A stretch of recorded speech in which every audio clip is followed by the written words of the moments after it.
여러분은 가장 가까운 사람을 얼마나 알고 계신가요? 20년을 함께한 친구, 5년을 함께 산 남편.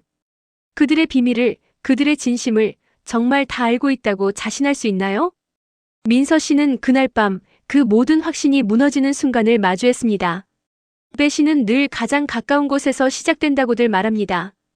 그러나 민서 씨는 그 말을 그날 밤에서야 깨닫게 됐습니다. 이야기를 본격적으로 시작하기 전에 영상이 마음에 드신다면 구독과 좋아요 한번 눌러주세요. 여러분의 작은 클릭이 앞으로 더 좋은 콘텐츠를 만드는 큰 힘이 됩니다. 밤 11시 42분. 민서 씨는 세탁물을 정리하다가 남편 준호 씨의 휴대폰이 울리는 소리를 들었습니다. 평소라면 그냥 지나쳤을 겁니다. 하지만 그날 밤은 달랐습니다. 화면에 뜬 이름은 하림이었습니다. 영상통화였습니다. 하림. 민서 씨의 20년 지기 절친이자 중학교 때부터 모든 걸 함께 나눈 단 하나뿐인 친구. 그 친구가 왜 이 늦은 밤에 남편에게 영상통화를 걸었을까요? 민서 씨는 그 순간 가슴 한구석이 무너지는 기분을 느꼈다고 합니다. 아직 아무것도 확인하지 않았는데도, 아직 아무 일도 일어나지 않았는데도 뭔가 잘못되었다는 예감. 그건 너무나 또렷했습니다. 안방에서는 샤워 물소리가 들렸습니다. 준호 씨는 아무것도 모른 채 샤워를 하고 있었습니다. 민서 씨는 떨리는 손으로 휴대폰을 들었습니다. 영상통화는 계속 울렸습니다. 3초, 5초, 10초. 그리고 끊어졌습니다. 민서 씨는 그대로 거실 소파에 주저앉았습니다. 머릿속이 하얘졌습니다. 왜 하림이가? 왜 이 시간에? 왜 남편한테? 이 이야기를 제대로 이해하려면 3주 전으로 돌아가야 합니다. 3주 전만 해도 민서 씨의 일상은 지극히 평범했습니다. 아침 7시. 민서 씨는 부엌에서 아침을 준비하고 있었습니다. 토스트를 굽고 커피를 내리고 계란을 부치는 소리. 준호 씨는 평소처럼 넥타이를 매며 거실을 오갔습니다. 오늘 회의 많다며? 점심은 챙겨 먹고. 민서 씨가 말했습니다. 응, 아마 늦을 것 같아. 저녁도 회식 있어서 9시쯤 들어올게. 준호 씨가 대답했습니다. 평범한 대화였습니다. 5년 동안 수없이 나눈 그런 대화. 그때 준호 씨의 휴대폰이 울렸습니다. 화면에 잠깐 스쳐 지나간 이름 하림. 민서 씨는 무심코 봤습니다. 그리고 고개를 갸웃했습니다. 하림이가 준호한테 전화를? 물론 셋은 자주 만나는 사이였습니다. 민서 씨와 하림 씨는 20년 지기 친구였고 준호 씨도 결혼 후 하림 씨와 자연스럽게 친해졌습니다. 하지만 개인적으로 전화하는 건 흔한 일이 아니었습니다. 보통은 민서 씨를 통해서 연락했으니까요. 민서 씨는 잠깐 의아했지만 곧 잊어버렸습니다. 뭐 별일 있겠어 라고 생각하며. 그게 첫 번째 신호였습니다. 민서 씨가 놓쳐버린 첫 번째 신호. 그날 오후 민서 씨는 하림 씨를 만났습니다. 둘은 한 달에 두세 번은 꼭 점심을 함께 먹었습니다. 20년 동안 이어온 습관이었죠. 카페에서 마주 앉은 하림 씨는 평소와 조금 달랐습니다. 얼굴이 수척해 보였고 눈 밑에 그늘이 져 있었습니다. 민서 씨가 물었습니다. 너 요즘 좀 피곤해 보인다. 바쁜가 봐? 하림 씨는 잠깐 멈칫하더니 웃었습니다. 그냥 일이 조금 많아서. 너는? 준호는 잘 지내? 이상했습니다. 하림 씨는 평소에 준호 씨 이야기를 먼저 꺼내는 스타일이 아니었습니다. 민서 씨와 하림 씨가 만나면 보통 자기들 이야기만 했으니까요. 민서 씨는 응, 잘 지내지 뭐. 그냥 바쁘고 그러지라고 대답했습니다. 그리고 문득 아침에 본 전화가 떠올랐습니다. 아 참, 오늘 아침에 너 준호한테 전화했었어? 그 순간 하림 씨의 눈이 크게 흔들렸습니다. 아주 짧은 순간이었지만 민서 씨는 놓치지 않았습니다. 내가? 언제? 하림 씨가 물었습니다. 아침에. 출근 준비할 때. 아, 그랬나? 기억이 잘 안 나는데. 하림 씨는 웃으며 말했지만 그 웃음은 자연스럽지 않았습니다. 민서 씨는 더 이상 묻지 않았습니다. 하지만 마음 한구석에 작은 의문이 생겼습니다. 왜 기억이 안 난다고 했을까? 오늘 아침 일인데. 그날 점심은 평소보다 조금 일찍 끝났습니다. 하림 씨가 오늘 좀 피곤해서 일찍 가봐야 할 것 같아라고 말했기 때문입니다. 민서 씨는 괜찮다고 했지만 카페를 나서는 하림 씨의 뒷모습이 유난히 외로워 보였습니다. 그날 밤 11시. 준호 씨는 늦게 들어간다고 했지만 민서 씨가 우연히 확인한 위치 공유 앱에는 이미 집 근처로 나타나 있었습니다. 민서 씨는 평소에 위치를 확인하는 스타일이 아니었는데 그날따라 왠지 불안한 마음에 앱을 켰던 겁니다. 11시 20분 현관문이 열렸습니다. 준호 씨가 들어왔습니다. 민서 씨가 물었습니다. 오늘 외근 갔다며? 일찍 끝났네. 준호 씨는 잠깐 멈칫했습니다. 아주 짧은 순간이었지만 민서 씨는 그 망설임을 느꼈습니다. 아, 응. 뭐 대충 정리하고 나왔어. 대답은 자연스러웠습니다. 하지만 뭔가 이상했습니다. 준호 씨는 평소에 일 이야기를 할 때 구체적으로 했습니다. 어느 현장 갔다 왔어? 누구 만났어? 뭐 때문에 늦었어? 그런데 오늘은 그냥 대충 정리하고 나왔어였습니다. 민서 씨는 더 묻지 않았습니다. 하지만 그날 밤 잠들기 전까지 계속 그 생각이 머릿속을 맴돌았습니다. 아침에 전화. 하림이의 이상한 반응. 준호의 어색한 대답. 하나하나는 별것 아니었습니다. 하지만 이 모든 게 연결되면 뭔가 이상한 그림이 그려졌습니다. 의심은 작은 파문처럼 아주 조용하게 시작됐습니다. 이틀이 지났습니다. 민서 씨는 그 사이 계속 신경이 쓰였지만 애써 잊으려 했습니다. 괜한 의심이라고, 내가 예민한 거라고 스스로를 다독였습니다. 하지만 의심은 한번 싹 튼 후로는 쉽게 사라지지 않았습니다. 그날은 금요일이었습니다. 민서 씨는 출판사에서 원고를 검토하고 있었습니다. 오후 3시쯤 준호 씨에게서 문자가 왔습니다. 오늘 저녁 약속 생겨서 늦을 것 같아. 먼저 먹어. 평범한 문자였습니다. 하지만 민서 씨는 문득 궁금해졌습니다. 누구랑 만나는 걸까? 평소라면 묻지 않았을 겁니다. 준호 씨는 가끔 대학 동기들이나 회사 동료들과 저녁 약속이 있었으니까요. 하지만 이번에는 물어보고 싶었습니다. 누구랑 만나? 재밌게 놀다 와.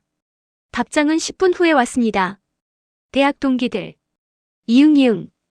짧은 답장이었습니다. 준호 씨는 원래 문자를 길게 쓰는 스타일이 아니었지만 그래도 평소보다 더 짧았습니다. 민서 씨는 핸드폰을 내려놓고 다시 원고를 봤습니다. 하지만 집중이 안 됐습니다. 계속 핸드폰을 보게 됐습니다. 저녁 7시. 민서 씨는 혼자 저녁을 먹었습니다. 8시, 9시, 10시. 준호 씨는 여전히 집에 오지 않았습니다. 10시 30분 민서 씨는 참다 못해 전화를 걸었습니다. 신호음이 3번 울린 후 준호 씨가 받았습니다. 여보세요? 준호 씨의 목소리가 들렸습니다. 배경에는 시끄러운 소리가 전혀 들리지 않았습니다. 나, 언제 와? 아, 지금 막 끝났어. 30분 후에 도착할게. 거기 조용한데? 술집 아니야? 준호 씨는 잠깐 말을 멈췄습니다. 아, 밖에 나와서 전화 받았어. 아니, 시끄러워서. 민서 씨는 그래, 조심히 와라고 말하고 전화를 끊었습니다. 하지만 뭔가 이상했습니다. 아니, 시끄러워서 밖에 나왔다면 배경에 차 소리나 바람 소리라도 들려야 하는데 너무 조용했습니다. 마치 조용한 실내에 있는 것 같았습니다. 그리고 일주일이 더 지났습니다. 민서 씨의 의심은 점점 커졌습니다. 준호 씨는 평소보다 휴대폰을 더 자주 확인했고 문자가 오면 화면을 민서 씨가 보지 못하게 각도를 틀었습니다. 아주 사소한 변화들이었지만 민서 씨는 다 느꼈습니다. 5년을 함께 산 사람의 변화를, 아주 작은 것도 놓치지 않았습니다. 그리고 그날이 왔습니다. 바로 오프닝에서 이야기한 그날 밤 11시 42분. 민서 씨는 세탁물을 정리하고 있었습니다. 준호 씨는 샤워 중이었습니다. 그때 거실 탁자 위에 놓인 준호 씨의 휴대폰이 울렸습니다. 진동 소리가 거실에 울려 퍼졌습니다. 민서 씨는 무심코 화면을 봤습니다. 영상통화 마이너스 하림. 민서 씨는 그 자리에 얼어붙었습니다. 심장이 쿵쾅거렸습니다.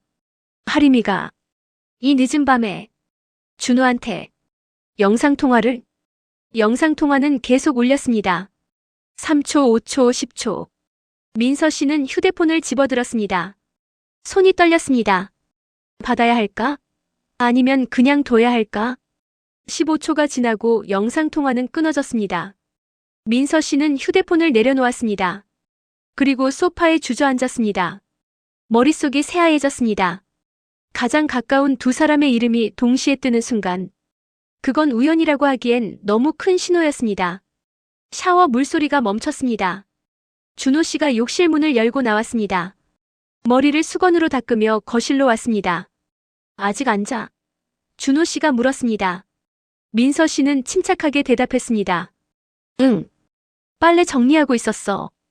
준호 씨는 휴대폰을 집어들었습니다. 화면을 확인했습니다. 부재중 영상통화 한 통이 표시돼 있었습니다. 하림에게서 온 것. 준호 씨의 표정이 미세하게 굳었습니다. 아주 짧은 순간이었지만 민서 씨는 그걸 놓치지 않았습니다. 누구한테 전화 왔었어? 민서 씨가 물었습니다. 목소리는 최대한 평온하게 유지했습니다. 아, 응. 하림이. 준호 씨가 대답했습니다. 하림이? 무슨 일로? 준호 씨는 잠깐 망설였습니다. 뭐? 결혼식 관련해서 물어볼 게 있나 봐. 결혼식? 응. 지희 동생 결혼식. 축의금 얼마 하는 게 좋을지 물어보려고 한 것 같아. 민서 씨는 고개를 끄덕였습니다. 그럼 다시 전화해봐. 지금 너무 늦지 않았어? 하림이가 급한가 봐. 이 시간에 영상통화까지 한 거 보면. 준호 씨는 더 이상 대답하지 않았습니다. 그냥 내일 낮에 할게라고만 말하고는 침실로 들어갔습니다. 민서 씨는 거실에 혼자 남았습니다. 그리고 생각했습니다. 축의금 얼마 하는 게 좋은지 물어보려고 밤 11시에 영상통화를. 그것도 나한테가 아니라 준호한테. 말이 안 됐습니다. 다음 날 오전 민서 씨는 하림 씨에게 전화를 걸었습니다. 신호음이 몇 번 울린 후 하림 씨가 받았습니다. 민서야? 응. 지금 시간 돼? 응, 뭐? 민서 씨는 잠깐 망설였습니다. 그리고 최대한 자연스럽게 물었습니다. 어제 밤에 준호한테 전화했어? 전화 너머로 침묵이 흘렀습니다. 3초 정도의 짧은 침묵이었지만 민서 씨에게는 영원처럼 느껴졌습니다. 어제? 내가? 하림 씨가 물었습니다. 응. 밤 11시쯤. 아, 맞다. 전화했었나? 기억이 잘 안 나는데. 똑같은 대답이었습니다. 기억이 잘 안 난다. 하림 씨는 어젯밤 일인데 왜 기억이 안 난다고 할까? 무슨 일로 전화한 거야? 민서 씨가 물었습니다. 그냥. 뭐였더라? 별거 아니었을걸? 민서 씨는 더 이상 묻지 않았습니다. 그래, 알았어. 나중에 보자. 전화를 끊고 민서 씨는 생각했습니다. 준호는 결혼식 관련해서 물어본 것 같다고 했습니다. 하림이는 기억이 안 난다. 별거 아니었을 것이라고 했습니다. 둘의 대답이 달랐습니다. 누군가 거짓말을 하고 있었습니다. 아니면 둘 다 거짓말을 하고 있었습니다. 민서 씨는 처음으로 마음속에서 작은 틈이 벌어지는 걸 느꼈습니다. 그날 오후 민서 씨는 출판사에서 일을 하면서도 계속 핸드폰을 봤습니다. 하림 씨의 인스타그램을 확인했습니다. 최근 게시물은 일주일 전 것이었습니다. 카페에서 찍은 커피 사진. 평범한 일상 사진이었습니다. 하지만 그 이전 게시물들을 보니 이상한 점이 있었습니다. 한 달 전만 해도 하림 씨는 거의 매일 SNS에 사진을 올렸습니다. 학교에서 찍은 사진, 학생들과 함께 찍은 사진, 저녁 식사 사진. 하지만 최근 2주 동안은 딱 3개의 게시물만 올라와 있었습니다. 그리고 더 이상한 건 남편 도윤 씨와 함께 찍은 사진이 한 달 넘게 없다는 것이었습니다. 예전에는 거의 매주 커플 사진을 올렸는데 민서 씨는 도윤 씨의 인스타그램도 확인해 봤습니다. 도윤 씨는 원래 SNS를 자주 하는 스타일이 아니었지만 그래도 가끔 하림 씨와 함께 찍은 사진을 올렸었습니다. 하지만 최근 한 달간 도윤 씨의 계정에도 하림 씨가 등장하지 않았습니다. 뭔가 이상했습니다. 그날 저녁 민서 씨는 퇴근길에 평소와 다른 길로 갔습니다. 그냥 기분 전환을 하고 싶어서였습니다. 아니, 솔직히 말하면 뭔가를 확인하고 싶어서였습니다. 준호 씨의 사무실 근처를 지나가게 됐습니다. 민서 씨는 준호 씨가 오늘 야근한다고 했던 게 기억났습니다. 혹시 사무실 불이 켜져 있나 확인해보고 싶었습니다. 건물 앞에 섰습니다. 7층에 있는 준호 씨의 사무실, 불이 꺼져 있었습니다. 민서 씨는 당황했습니다. 야근한다고 했는데 벌써 퇴근한 걸까? 그때 건물 옆 골목에서 누군가 나오는 모습이 보였습니다. 민서 씨는 본능적으로 근처 건물 그늘로 몸을 숨겼습니다. 두 사람이었습니다. 한 명은 준호였습니다. 그리고 다른 한 명은 하림이었습니다. 민서 씨는 숨이 멎었습니다. 두 사람은 조용히 이야기를 나누고 있었습니다. 하림 씨는 고개를 숙이고 있었고 준호 씨는 하림 씨의 어깨에 손을 올리고 뭔가를 말하고 있었습니다. 그리고 잠시 후 하림 씨가 고개를 들었습니다. 얼굴에는 눈물이 흘러내리고 있었습니다. 준호 씨는 하림 씨를 껴안았습니다. 민서 씨는 그 자리에 얼어붙었습니다. 심장이 터질 것 같았습니다. 두 사람은 약 10초간 그렇게 서 있었습니다. 그리고 떨어졌습니다. 하림 씨는 눈물을 닦았고 준호 씨는 주머니에서 뭔가를 꺼내 하림 씨에게 건넸습니다. 하림 씨는 고개를 숙여 인사하고는 반대 방향으로 걸어갔습니다. 준호 씨는 잠시 그 자리에 서서 하림 씨의 뒷모습을 지켜봤습니다. 민서 씨는 더 이상 보고 싶지 않았습니다. 몸을 돌려 반대 방향으로 걸었습니다. 눈물이 났습니다. 배 씨는 언제나 오해라는 옷을 입고 나타난다고 했습니다. 하지만 민서 씨가 본 것은 오해였을까요? 아니면 진실이었을까요? 민서 씨는 택시를 타고 집으로 돌아왔습니다. 마음을 정리해야 했습니다. 하지만 머릿속은 혼란스러웠습니다. 방금 본 장면이 계속 머릿속에 재생됐습니다. 우는 하림, 안아주는 준호, 건네진 무언가. 집에 도착했습니다. 현관문을 열고 들어갔습니다. 거실 불은 꺼져 있었습니다.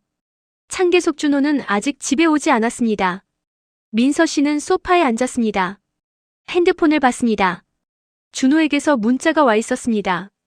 야근 좀 더 하고 갈게. 11시쯤 들어갈 듯. 민서 씨는 헛웃음이 나왔습니다.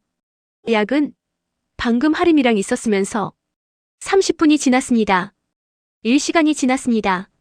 밤 10시 40분 현관문이 열렸습니다. 준호가 들어왔습니다. 아직 안 자? 준호가 물었습니다. 응. 기다렸어. 민서 씨가 대답했습니다. 준호는 넥타이를 풀며 침실로 향했습니다. 피곤하다. 먼저 씻을게. 민서 씨는 거실에 남아 생각했습니다. 물어봐야 할까? 아니면 더 지켜봐야 할까? 다음 날 아침 준호는 평소보다 일찍 출근했습니다. 민서 씨는 준호가 나간 후 그의 차를 확인하기로 했습니다. 왜 그랬을까요? 민서 씨 본인도 잘 모릅니다. 그냥 뭔가 확인하고 싶었습니다. 준호의 차는 지하 주차장에 있었습니다. 민서 씨는 예비키로 차 문을 열었습니다. 조수석 서랍을 열어봤습니다. 영수증 몇 장이 있었습니다. 주유소 영수증, 편의점 영수증, 그리고 꽃집 영수증. 민서 씨는 그 영수증을 집어들었습니다. 행복꽃집. 꽃다발 장미 10송이 35,000원 11월 24일 저녁 9시 40분 11월 24일. 바로 어제였습니다. 그리고 저녁 9시 40분. 준호가 야근한다고 했던 시간. 영수증 뒷면에는 손글씨로 메시지가 적혀 있었습니다. 오늘도 고마워요. 민서 씨는 손이 떨렸습니다. 누가 쓴 글씨일까? 하림일까? 꽃다발. 저녁 9시에. 오늘도 고마워요. 오늘도라는 말은 이게 처음이 아니라는 뜻이었습니다. 여러 번 있었다는 뜻이었습니다. 민서 씨는 영수증을 다시 서랍에 넣었습니다. 차 문을 잠그고 집으로 돌아왔습니다. 민서 씨는 결심했습니다. 더 이상 모른 척할 수 없었습니다. 진실을 알아야 했습니다. 그날 오후 민서 씨는 준호의 사무실 근처 카페로 갔습니다. 어제 준호와 하림을 목격했던 바로 그 골목 근처였습니다. 카페에 들어가서 아메리카노 한 잔을 주문했습니다. 그리고 카운터에 있는 직원에게 조심스럽게 물었습니다. 저기, 혹시 어제 저녁 9시쯤 여기 CCTV 확인할 수 있을까요? 직원은 의아한 표정으로 물었습니다. 무슨 일 있으세요? 제 지갑을 잃어버렸는데 여기서 잃어버린 것 같아서요. 직원은 잠시 고민하더니 잠시만요라고 하고는 안쪽으로 들어갔습니다. 5분 후 매니저로 보이는 사람이 나왔습니다. 지갑 잃어버리셨다고요? CCTV 확인해 드릴게요. 몇 시쯤이신가요? 9시에서 10시 사이요. 매니저는 노트북을 가져와서 CCTV 영상을 재생했습니다. 화면에는 카페 입구가 보였습니다. 9시 15분쯤 한 남자가 들어왔습니다. 준호였습니다. 민서 씨는 숨을 죽였습니다. 준호는 창가 자리에 앉았습니다. 10분쯤 지나서 한 여자가 들어왔습니다. 하림이었습니다. 두 사람은 마주 앉았습니다. 대화를 나눴습니다. 하림은 고개를 숙이고 있었고 가끔 손으로 얼굴을 가렸습니다. 울고 있는 것 같았습니다. 준호는 테이블 너머로 손을 뻗어 하림의 손을 잡았습니다. 그리고 뭔가를 말했습니다. 하림은 고개를 끄덕였습니다. 30분쯤 지나서 두 사람은 자리에서 일어났습니다. 준호는 카운터에서 계산을 했고 두 사람은 함께 카페를 나갔습니다. 지갑은 안 보이시네요? 매니저가 물었습니다. 민서 씨는 네, 여기는 아닌가 봐요. 감사합니다라고 하고는 카페를 나왔습니다. 민서 씨는 집으로 돌아와서 소파에 앉았습니다. 지금까지 발견한 모든 것들을 정리해봤습니다. 첫째, 3주 전부터 하림과 준호가 자주 연락했습니다. 둘째, 둘 다 그 사실을 숨기려 했습니다. 셋째, 어젯밤 늦게 만났습니다. 넷째, 하림은 울고 있었고 준호는 위로했습니다. 다섯째, 준호는 하림에게 꽃다발을 줬습니다. 여섯째, 오늘도 고마워라는 메시지가 있었습니다. 모든 증거는 한 가지를 가리키고 있었습니다. 불륜. 민서 씨는 그 단어를 머릿속으로 생각하는 것만으로도 가슴이 아팠습니다. 20년 지기 친구와 5년을 함께 산 남편이 자신을 배신했다고. 하지만 뭔가 이상했습니다. 불륜이라면 왜 이렇게 대놓고 만났을까? 왜 사무실 근처 카페에서? 왜 민서 씨가 알 수도 있는 곳에서? 그리고 하림의 눈물은 뭐였을까? 죄책감? 아니면 다른 이유? 민서 씨는 확신할 수 없었습니다. 의심스러웠지만 단정 지을 수는 없었습니다. 그날 저녁 준호가 집에 돌아왔습니다. 평소보다 표정이 어두웠습니다. 힘든 일 있어? 민서 씨가 물었습니다. 아니, 그냥 좀 피곤해서. 준호가 대답했습니다. 저녁 식사는 조용히 진행됐습니다. 평소에는 준호가 회사 이야기를 하거나 민서가 출판사 이야기를 했지만 그날은 둘 다 말이 없었습니다. 식사 후 준호는 거실 소파에 앉아서 핸드폰을 봤습니다. 문자가 오는 것 같았습니다. 준호의 표정이 어두워졌습니다. 누구한테 온 거야? 민서 씨가 물었습니다. 준호는 잠깐 망설이더니 회사 동료라고만 대답했습니다. 민서 씨는 더 이상 묻지 않았습니다. 하지만 직감적으로 알 수 있었습니다. 하림에게서 온 문자였을 거라고. 그날 밤 준호는 평소보다 일찍 잠자리에 들었습니다. 요즘 좀 복잡해서 그래라는 말만 남기고 민서 씨는 거실에 혼자 남아서 생각했습니다. 준호는 뭔가를 숨기고 있었습니다. 그리고 그건 분명 하림과 관련된 일이었습니다. 하지만 정확히 뭔지는 알 수 없었습니다. 민서 씨의 불안은 더욱 깊어졌습니다. 그로부터 사흘이 지났습니다. 민서 씨는 아무것도 하지 못했습니다. 준호를 추궁해야 할까, 하림에게 물어봐야 할까, 아니면 그냥 모른 척해야 할까? 매일 밤 잠들기 전에 같은 생각이 머릿속을 맴돌았습니다. 그리고 그날 민서 씨가 예상하지 못한 일이 일어났습니다. 토요일 오후 2시. 민서 씨는 집에서 책을 읽고 있었습니다. 준호는 회사에 급한 일이 있다며 나간 상태였습니다. 진짜 회사에 갔는지는 모르겠지만요. 초인종이 울렸습니다. 민서 씨는 인터폰을 확인했습니다. 화면에는 낯선 남자가 서 있었습니다. 아니, 낯선 건 아니었습니다. 본 적은 있는 얼굴이었습니다. 도윤. 하림의 남편이었습니다. 민서 씨는 당황했습니다. 도윤이 왜 여기 온 걸까? 혹시 알고 있는 걸까? 문을 열었습니다. 도윤은 심각한 표정으로 서 있었습니다. 안녕하세요, 민서 씨. 도윤이 말했습니다. 안녕하세요. 무슨 일로? 잠깐 이야기 좀 할 수 있을까요? 중요한 일입니다. 민서 씨는 도윤을 거실로 안내했습니다. 두 사람은 마주 앉았습니다. 침묵이 흘렀습니다. 도윤이 먼저 입을 열었습니다. 혹시 당신도 느끼고 있었나요? 네. 민서 씨는 심장이 쿵 내려앉는 걸 느꼈습니다. 하림이 요즘 이상합니다. 도윤은 천천히 이야기를 시작했습니다. 한 달 전부터였습니다. 하림이가 점점 이상해지기 시작했어요. 밤에 잘 못 자고 식사도 제대로 안 하고 멍하니 있을 때가 많아졌습니다. 민서 씨는 숨죽이며 들었습니다. 처음에는 학교 일 때문에 스트레스 받는 줄 알았어요. 그래서 여행 가자고도 하고 맛있는 거 먹으러 가자고도 했죠. 근데 하림이는 다 거절했습니다. 도윤의 목소리에 고통이 묻어났습니다. 그리고 2주 전쯤부터는 아예 말을 안 하기 시작했어요. 제가 뭘 물어봐도 괜찮아, 아무것도 아니야만 반복하고. 저는 미쳐버릴 것 같았습니다. 그래서 제가 왜 여기 온 줄 아십니까? 민서 씨는 대답하지 못했습니다.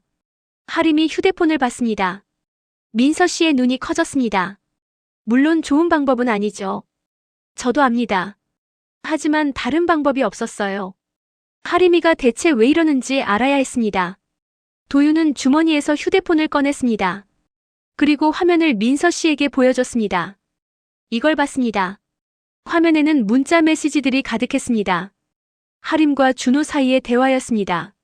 민서 씨는 손이 떨렸습니다. 도윤이 화면을 스크롤했습니다. 문자 내역이 올라갔습니다. 11월 20일. 하림 오늘도 괜찮을까요? 준홍, 7시에 만나자. 11월 21일. 하림 죄송해요. 자꾸 이래서. 준호 괜찮아. 내가 힘들 때 내가 있어줘야지. 11월 23일. 하림 오빠 고마워요. 오빠 아니었으면 어쩔 뻔했어요. 준호 천천히 하자. 급할 거 없어. 민서 씨는 문자들을 보며 숨이 막혔습니다. 오빠라는 호칭, 내가 있어줘야지라는 말, 고마워요라는 표현. 이건 분명. 하지만 도윤은 계속 스크롤했습니다. 11월 24일. 하림 오늘 상담 어땠어요? 준호 선생님이 많이 좋아지셨대. 조금만 더 하면 괜찮을 거래. 상담.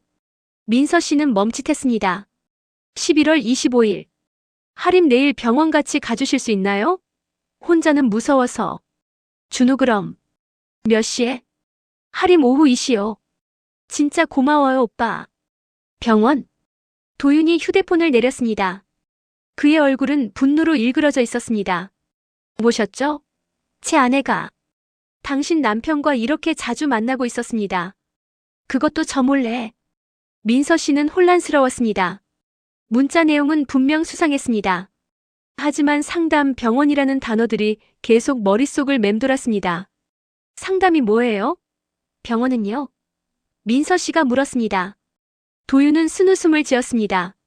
그건 저도 모릅니다. 하림이한테 물어봤지만 대답 안 하더군요.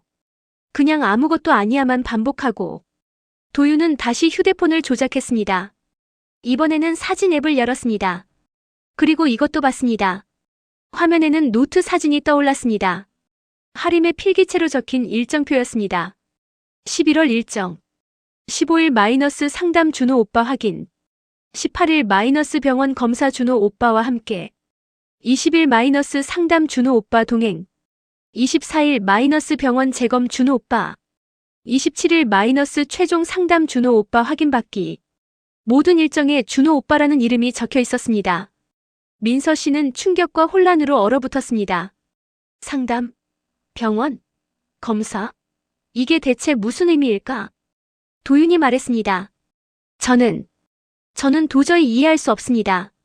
왜 제 아내가 병원에 갈 때 저한테는 말 안 하고 당신 남편한테 말하는 겁니까? 왜 상담을 받는데 저는 모르고 당신 남편은 아는 겁니까? 도윤의 목소리가 떨렸습니다.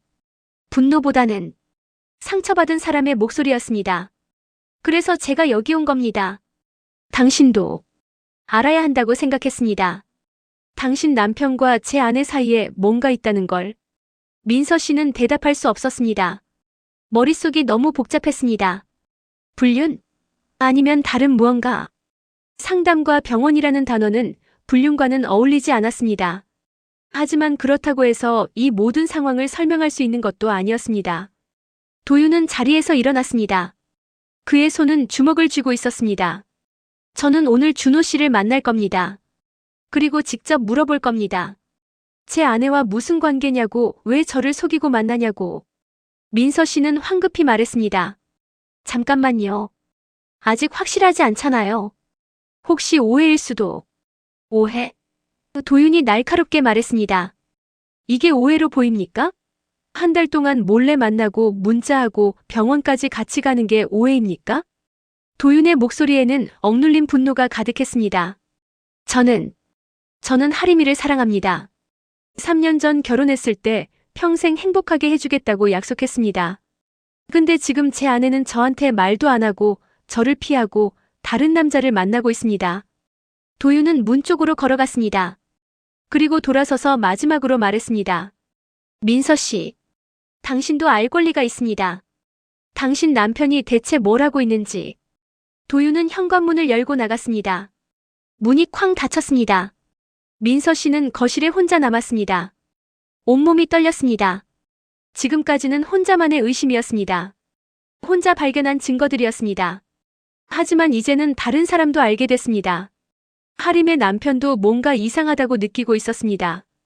그리고 가장 중요한 건 도윤이 오늘 준호를 만날 거라는 사실이었습니다. 민서 씨는 급히 휴대폰을 집어들었습니다. 준호에게 전화를 걸었습니다. 신호음이 울렸습니다. 한 번, 두 번, 세 번. 받지 않았습니다. 다시 걸었습니다. 여전히 받지 않았습니다. 민서 씨는 하림에게 전화를 걸었습니다. 역시 받지 않았습니다. 불안이 엄습했습니다. 뭔가 잘못되고 있었습니다. 그리고 민서 씨는 그 중심에 있었습니다. 민서 씨는 더 이상 기다릴 수 없었습니다. 도윤이 준호를 만나기 전에 모든 걸 알아야 했습니다. 민서 씨는 외투를 입고 집을 나섰습니다. 어디로 가야 할까? 준호의 회사? 하림의 집? 아니면 그때 휴대폰이 울렸습니다. 준호에게서 문자가 왔습니다. 미안, 회의 중이었어. 무슨 일 있어? 민서 씨는 즉시 답장을 보냈습니다. 지금 어디야? 당장 만나야 해. 답장은 5분 후에 왔습니다. 회사. 무슨 일인데? 지금 갈게. 거기 있어. 민서 씨는 택시를 잡아타고 준호의 회사로 향했습니다. 차 안에서 계속 생각했습니다. 뭐라고 물어야 할까? 하림이랑 무슨 관계야? 라고 직접 물어야 할까? 아니면 요즘 무슨 일 있어? 라고 돌려서 물어야 할까? 30분 후 민서 씨는 준호의 회사 건물 앞에 도착했습니다. 준호에게 전화를 걸었습니다. 도착했어. 내려올래? 응, 지금 간다. 5분 후 준호가 건물에서 나왔습니다. 표정이 어두웠습니다. 그리고 놀란 것 같았습니다. 무슨 일이야? 갑자기. 준호가 물었습니다. 민서 씨는 준호의 눈을 똑바로 봤습니다. 그리고 말했습니다. 준호야, 우리 대화 좀 해야 할 것 같아. 두 사람은 근처 카페로 갔습니다. 조용한 구석자리에 앉았습니다. 민서 씨는 천천히 입을 열었습니다. 오늘 도윤 씨가 우리 집에 왔었어. 준호의 표정이 굳었습니다. 도윤이? 왜? 너랑 하림이 이야기하러. 침묵이 흘렀습니다. 준호는 아무 말도 하지 않았습니다. 민서 씨가 계속 말했습니다. 나한테 문자 내역이랑 일정표를 보여줬어. 너랑 하림이가 한 달 동안 계속 만났던 것들. 상담이랑 병원 같이 간 것들. 준호는 고개를 숙였습니다. 그리고 말하더라. 자기 아내가 자기한테는 말도 안 하고 왜 다른 남자를 만나냐고. 왜 병원도 자기랑 안 가고 너랑 가냐고. 민서 씨의 목소리가 떨렸습니다. 준호야, 나도 알고 싶어. 대체 뭐가 어떻게 되고 있는 거야? 왜 하림이랑 그렇게 자주 만났어? 왜 나한테는 말 안 했어? 준호는 한참 동안 말이 없었습니다. 그의 손이 떨리고 있었습니다. 그리고 드디어 입을 열었습니다. 미안해. 미안하다고? 그게 전부야? 아니, 그게 아니라. 준호는 말을 잇지 못했습니다. 뭔가를 말하려다가 멈추고 다시 말하려다가 멈추기를 반복했습니다. 민서 씨는 참을 수 없었습니다. 준호야, 솔직하게 말해줘. 너, 하림이 좋아해? 그 질문에 준호는 고개를 확 들었습니다. 눈이 커졌습니다. 뭐? 아니, 그게 무슨. 그럼 뭐야? 한 달 동안 몰래 만나고 문자하고 꽃 사주고 밤늦게 만나서 울고 있는 하림이 안아주고. 이게 뭐야? 민서 씨의 목소리가 높아졌습니다. 주변 사람들이 쳐다봤지만 신경 쓰지 않았습니다. 나는 지금 미치기 직전이야. 매일 밤 잠도 못 자고 너 볼 때마다 의심하고 하림이 만날 때마다 얼굴도 못 쳐다보고. 이게 다 뭐 때문이야? 준호는 얼굴을 두 손으로 감쌌습니다. 민서야. 미안해. 정말 미안해. 미안하다는 말 그만해. 나는 사과가 아니라 진실이 알고 싶어. 준호는 고개를 들었습니다. 그의 눈에도 눈물이 맺혀 있었습니다. 말하고 싶었어. 너한테 말하고 싶었어. 근데 약속했거든. 하림이한테. 절대 아무한테도 말하지 않겠다고. 무슨 약속? 대체 무슨 약속을 한 거야? 준호는 깊게 숨을 들이켰습니다. 그리고 천천히 말하기 시작했습니다. 하림이. 우울증이야. 민서 씨는 멈칫했습니다. 뭐? 하림이가 우울증 치료를 받고 있어. 2달 전부터. 준호는 천천히 조심스럽게 이야기를 풀어냈습니다. 2달 전에 하림이한테서 갑자기 전화가 왔어. 울면서. 자기가 요즘 너무 힘들다고, 죽고 싶다고. 민서 씨는 숨이 멎었습니다. 나는 깜짝 놀라서 어떡하냐고 물어봤어. 그랬더니 하림이가 도윤이한테는 말 못하겠다고 했어. 도윤이가 이해 못할 거라고.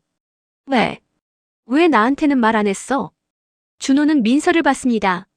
너한테는 더더욱 말 못하겠다고 했어. 너는 하림이한테 제일 소중한 친구니까. 너한테 걱정 끼치고 싶지 않다고. 너는 원래 예민하고 걱정 많이 하는 성격이니까 알면 분명 힘들어할 거라고. 민서 씨는 할 말을 잃었습니다. 그래서 나한테 부탁했어. 상담 받으러 갈 때 같이 가줄 수 있냐고. 병원 갈 때 옆에 있어줄 수 있냐고. 도윤이한테도 너한테도 비밀로 해달라고. 나는 처음에 거절했어. 이건 도윤이가 알아야 하는 일이고 너도 알아야 하는 일이라고. 근데 하림이가 울면서 빌었어. 제발 비밀로 해달라고. 자기가 준비되면 직접 말하겠다고. 준호의 목소리가 떨렸습니다. 그래서 나는 약속했어. 하림이 나아질 때까지 옆에 있어주겠다고. 그리고 비밀로 하겠다고. 민서 씨는 눈물이 났습니다. 안도인지 슬픔인지 분노인지 알 수 없는 복잡한 감정이었습니다. 꽃다발은 상담 후에 하림이가 나한테 준 거야. 고맙다고. 꽃집 아르바이트생이 뒷면에 메시지 써준 거고. CCTV에서 본 장면은 상담받고 나와서 하림이가 힘들어했어. 그래서 카페 가서 이야기 들어주고 위로해준 거야. 모든 조각이 맞춰졌습니다. 민서 씨는 눈물을 닦으며 물었습니다. 하림이가 우울증이라고? 준호는 고개를 끄덕였습니다. 응. 정확히는 주요 우울장애. 도윤이랑 결혼하고 나서 점점 심해졌대. 도윤이가 나쁜 사람은 아닌데 하림이 감정을 잘 이해 못해주나 봐. 도윤이는 왜 힘들어? 이유가 뭐야? 만 물어봤대. 근데 우울증은 이유가 없을 때도 있잖아. 그냥 힘든 거잖아. 민서 씨는 하림의 얼굴이 떠올랐습니다. 최근 몇 달간 수척해진 얼굴, 어두워진 눈빛, 줄어든 말수. 모든 신호가 있었습니다. 하지만 민서 씨는 눈치채지 못했습니다. 하림이는 학교에서도 힘들었대. 학부모들이랑 문제도 있었고 아이들 케어하는 것도 벅찼고. 근데 도윤이한테 말하면 그만두면 되잖아. 다른 학교로 옮기면 되잖아. 이런 식으로만 얘기했대. 하림이가 원한 건 해결책이 아니라 공감이었는데. 준호는 한숨을 쉬었습니다. 그래서 하림이가 혼자 끙끙 앓다가 결국 2달 전에 나한테 연락한 거야. 나는 남자니까 덜 부담된다고, 그리고 너랑 친하니까 믿을 수 있다고. 민서 씨는 고개를 숙였습니다. 나는 20년 동안 하림이 제일 친한 친구였는데 전혀 몰랐어. 하림이가 숨긴 거야. 너한테만큼은 완벽한 모습 보여주고 싶었나 봐. 민서 씨는 울었습니다. 최고의 친구라고 생각했는데 정작 친구가 가장 힘들 때 옆에 있지 못했습니다. 그리고 오히려 그 친구를 의심했습니다. 배신자로 생각했습니다. 민서 씨는 준호와 함께 하림의 집으로 갔습니다. 이제는 더 이상 숨길 수 없었습니다. 모든 진실이 드러났으니까요. 하림의 집 앞에 도착했습니다. 도윤의 차가 주차돼 있었습니다. 초인종을 눌렀습니다. 잠시 후 문이 열렸습니다. 도윤이 나왔습니다. 민서 씨, 그리고 준호 씨. 도윤의 표정은 복잡했습니다. 분노와 당혹감이 뒤섞여 있었습니다. 들어오세요. 도윤이 말했습니다. 거실에는 하림이 소파에 앉아 있었습니다. 얼굴이 창백했고 눈이 붉게 부어 있었습니다. 민서를 보자마자 하림의 눈에서 눈물이 흘러내렸습니다. 민서야. 하림이 떨리는 목소리로 말했습니다. 민서 씨는 하림에게 다가가서 손을 잡았습니다. 하림아. 이제 다 알았어. 하림은 고개를 숙인 채 말했습니다. 미안해. 정말 미안해. 너한테 말했어야 했는데. 왜 안 했어? 우리 20년 친구잖아. 하림은 눈물을 닦으며 대답했습니다. 바로 그래서야. 20년 동안 너한테 늘 밝은 모습만 보여줬잖아. 너는 나를 항상 긍정적이고 씩씩한 사람으로 봤잖아. 그런데 갑자기 나 우울증이야, 죽고 싶어라고 말하면 너는 분명 충격받을 거고 나 때문에 힘들어할 것 같았어. 민서 씨는 하림 참계속의 손을 더 꽉 잡았습니다. 그리고 하림이 도윤을 봤습니다. 여보한테도 미안해. 나 당신한테 제대로 말하지 못했어. 도윤은 팔짱을 낀 채 서 있었습니다. 표정은 여전히 굳어 있었습니다. 왜 나한테는 말 안 했어? 나는 당신 남편인데. 하림은 고개를 숙였습니다. 당신이 이해 못할 것 같았어. 당신은 항상 논리적으로 생각하잖아. 왜 힘든지 이유를 말해봐. 그럼 이렇게 하면 되잖아. 근데 나는 그런 게 필요한 게 아니었어. 나는 그냥 누군가 내 이야기를 들어주고 힘들다는 걸 인정해주고 괜찮다고 말해주길 바랐어. 도윤은 아무 말도 하지 않았습니다. 하지만 그의 눈빛이 흔들렸습니다. 한참의 침묵이 흘렀습니다. 도윤이 천천히 입을 열었습니다. 나는 당신을 사랑해. 그래서 당신이 힘들 때 빨리 해결해주고 싶었어. 그게 내가 할 수 있는 최선이라고 생각했어. 도윤의 목소리가 떨렸습니다. 근데 그게 당신한테는 도움이 안 됐구나. 하림은 고개를 들었습니다. 아니야. 당신은 잘못한 거 없어. 나도 알아. 당신이 날 사랑한다는 거. 근데 나는 그때 그 사랑을 받을 준비가 안 돼 있었어. 도윤은 자리에 앉았습니다. 두 손으로 얼굴을 감쌌습니다. 우울증이라는 걸 진작 말했어야 했어. 그럼 나도 어떻게 해야 할지 알았을 텐데. 준호가 조심스럽게 말했습니다. 도윤 씨. 하림 씨가 도윤 씨를 믿지 못해서 말 안 한 게 아니에요. 그냥 본인도 받아들이기 힘들었던 거예요. 우울증이라는 걸 인정하는 게. 도윤은 고개를 끄덕였습니다. 그래서 준호 씨한테 도움을 요청한 거구나. 네. 저는 그냥 옆에 있어주기만 했어요. 상담 갈 때 같이 가주고 힘들 때 이야기 들어주고. 도윤은 한참을 말이 없었습니다. 그리고 하림을 봤습니다. 미안해. 내가 더 잘했어야 했는데. 민서 씨와 하림은 하림의 방으로 들어갔습니다. 둘만의 시간이 필요했습니다. 방문을 닫자마자 하림이 민서를 꼭 안았습니다. 미안해, 민서야. 진짜 미안해. 민서 씨도 하림을 안았습니다. 나야말로 미안해. 전혀 몰랐어. 내가 그렇게 힘들었는지. 일부러 숨긴 거야. 나 너한테만큼은 절대 약한 모습 보이고 싶지 않았어. 두 사람은 침대에 나란히 앉았습니다. 하림이 말했습니다. 너 알아? 20년 동안 우리 항상 좋은 일만 나눴잖아. 학교 합격했을 때, 첫 남자친구 생겼을 때, 취업했을 때, 결혼할 때. 우리는 늘 행복한 순간들만 함께했어. 근데 나는 이번에 처음으로 정말 힘든 순간을 맞았어. 그리고 너한테 그걸 보여주고 싶지 않았어. 민서 씨는 하림의 손을 잡았습니다. 바보야. 친구라는 게 좋을 때만 함께하는 거야? 힘들 때 더 옆에 있어줘야 하는 거지. 하림은 눈물을 흘렸습니다. 알아. 나도 알아. 근데 그게 쉽지 않았어. 두 사람은 한참을 그렇게 앉아 있었습니다. 다시 거실로 나왔습니다. 준호와 도윤은 소파에 앉아 말없이 커피를 마시고 있었습니다. 네 사람은 마주 앉았습니다. 도윤이 먼저 말했습니다. 준호 씨, 오해해서 미안합니다. 저는 당신이랑 하림이가 괜찮습니다. 충분히 그럴 수 있죠. 도윤은 하림을 봤습니다. 우리 상담 같이 받는 게 어떨까? 부부 상담. 하림은 놀란 표정으로 도윤을 봤습니다. 정말? 응. 내가 당신을 제대로 이해하는 법을 배우고 싶어. 그리고 우리 관계를 더 좋게 만들고 싶어. 하림의 눈에서 또 눈물이 흘렀습니다. 하지만 이번에는 기쁨의 눈물이었습니다. 민서 씨는 준호를 봤습니다. 우리도 앞으로는 뭐든지 솔직하게 이야기하자. 비밀 없이. 준호는 고개를 끄덕였습니다. 그래. 약속할게. 네 사람은 서로를 봤습니다. 그리고 미소를 지었습니다. 모든 오해가 풀렸습니다. 모든 비밀이 드러났습니다. 그리고 이제 치유가 시작될 수 있었습니다. 진실이 밝혀진 후 일주일이 지났습니다. 민서 씨는 출판사에서 일을 하면서도 계속 하림 생각을 했습니다. 하림은 지금 어떨까?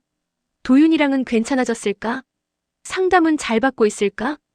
점심시간 민서 씨의 휴대폰이 울렸습니다. 하림에게서 온 문자였습니다. 민서야, 오늘 저녁에 시간 돼? 너 보고 싶어. 민서 씨는 미소를 지었습니다. 하림이 먼저 연락을 한 건 오랜만이었습니다. 그럼 어디서 볼까? 우리 자주 가던 그 카페. 6시에.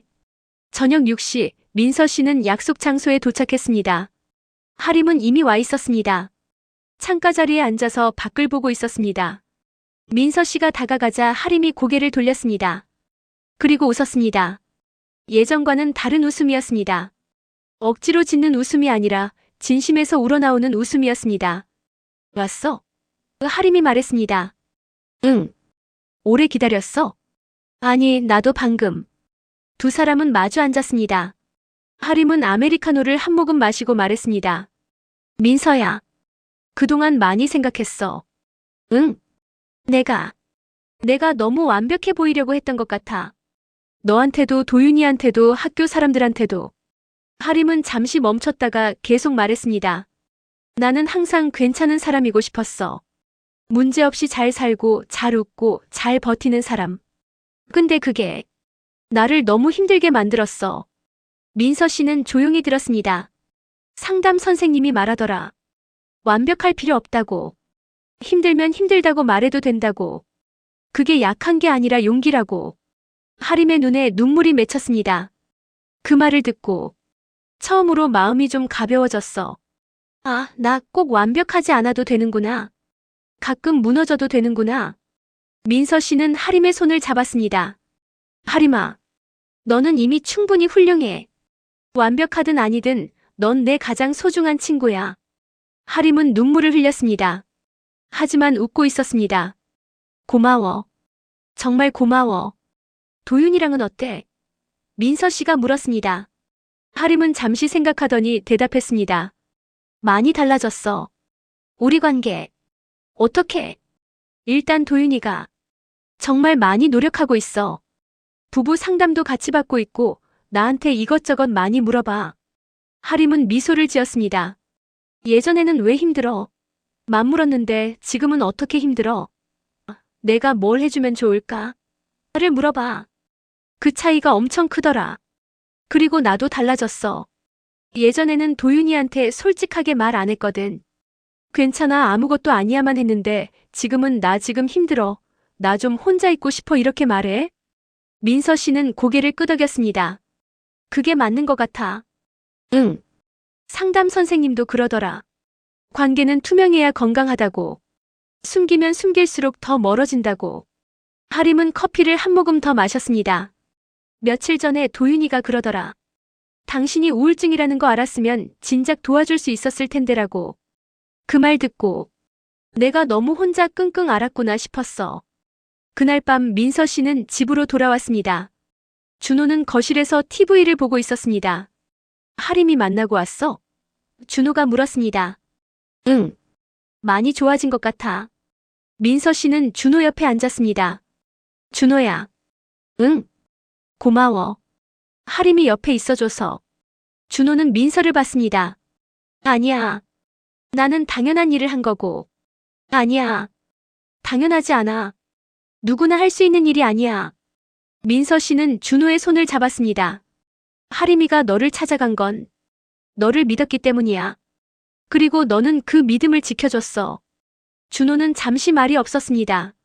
근데 나는 너한테 거짓말한 것 같아서 계속 마음이 불편했어. 나도 알아. 하지만 넌 약속을 지킨 거잖아. 하림이한테 한 약속. 민서 씨는 준호를 똑바로 봤습니다. 앞으로는 이런 일 있으면 나한테도 말해줘. 전부는 아니어도 최소한 지금 친구 문제로 고민이 있어라든지 누군가를 도와주고 있어라든지 그 정도는 말해줘. 그럴게. 약속해. 두 사람은 서로를 안았습니다. 2주가 더 지났습니다. 민서 씨와 준호, 하림과 도윤. 네 사람은 함께 저녁 식사를 하기로 했습니다. 레스토랑에 모였습니다. 예전 같으면 어색했을 자리였지만 이제는 달랐습니다. 요즘 상담 어때? 민서 씨가 하림에게 물었습니다. 많이 좋아졌어. 약도 잘 먹고 있고. 도윤이 말했습니다. 처음에는 솔직히 상담이 도움이 될까 싶었는데 확실히 다르더라고요. 제가 하림이를 대하는 방식도 많이 배웠고. 준호가 물었습니다. 구체적으로 뭐가 달라졌어요? 일단 제가 말하는 시간을 줄이고 듣는 시간을 늘렸어요.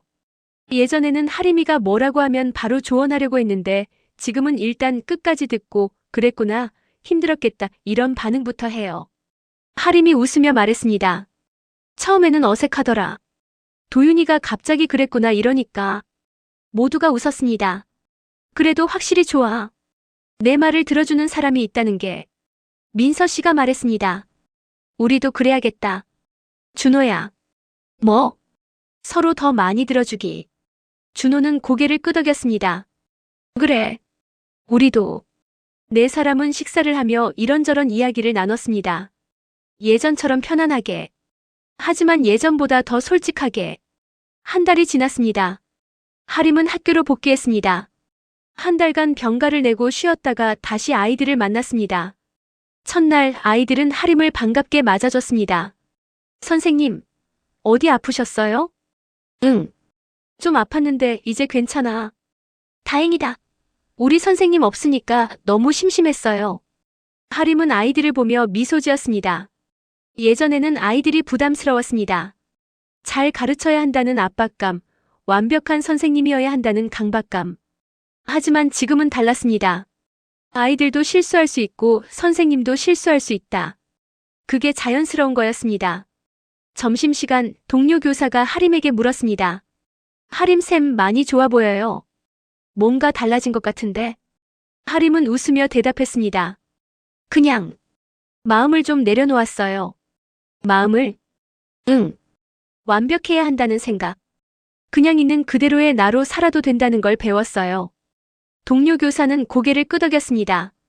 저도 그게 필요한데. 어떻게 배웠어요? 하림은 잠시 생각했습니다. 상담받았어요. 그리고 주변 사람들한테 도움을 청했고요. 민서 씨도 변했습니다. 이번 일을 겪으며 민서 씨는 많은 걸 깨달았습니다. 첫째, 가까운 사람일수록 더 자주 솔직한 대화가 필요하다는 것. 둘째, 의심하기 전에 먼저 물어봐야 한다는 것. 셋째, 사람은 겉으로 보이는 것과 다를 수 있다는 것. 민서 씨는 출판사에서 새로운 책을 기획하고 있었습니다. 제목은 보이지 않는 아픔들 마이너스 우울증을 앓는 사람들의 이야기였습니다.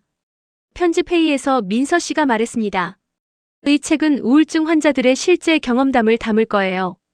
그들이 어떻게 힘들었는지, 어떻게 도움을 받았는지, 주변 사람들은 어떻게 반응했는지. 팀장이 물었습니다. 민서 씨가 직접 기획한 거예요? 네. 개인적으로 경험한 일이 있어서 꼭 만들고 싶었어요. 팀장은 고개를 끄덕였습니다. 좋아요. 진행해 봅시다. 민서 씨는 그날 밤 하림에게 전화를 걸었습니다.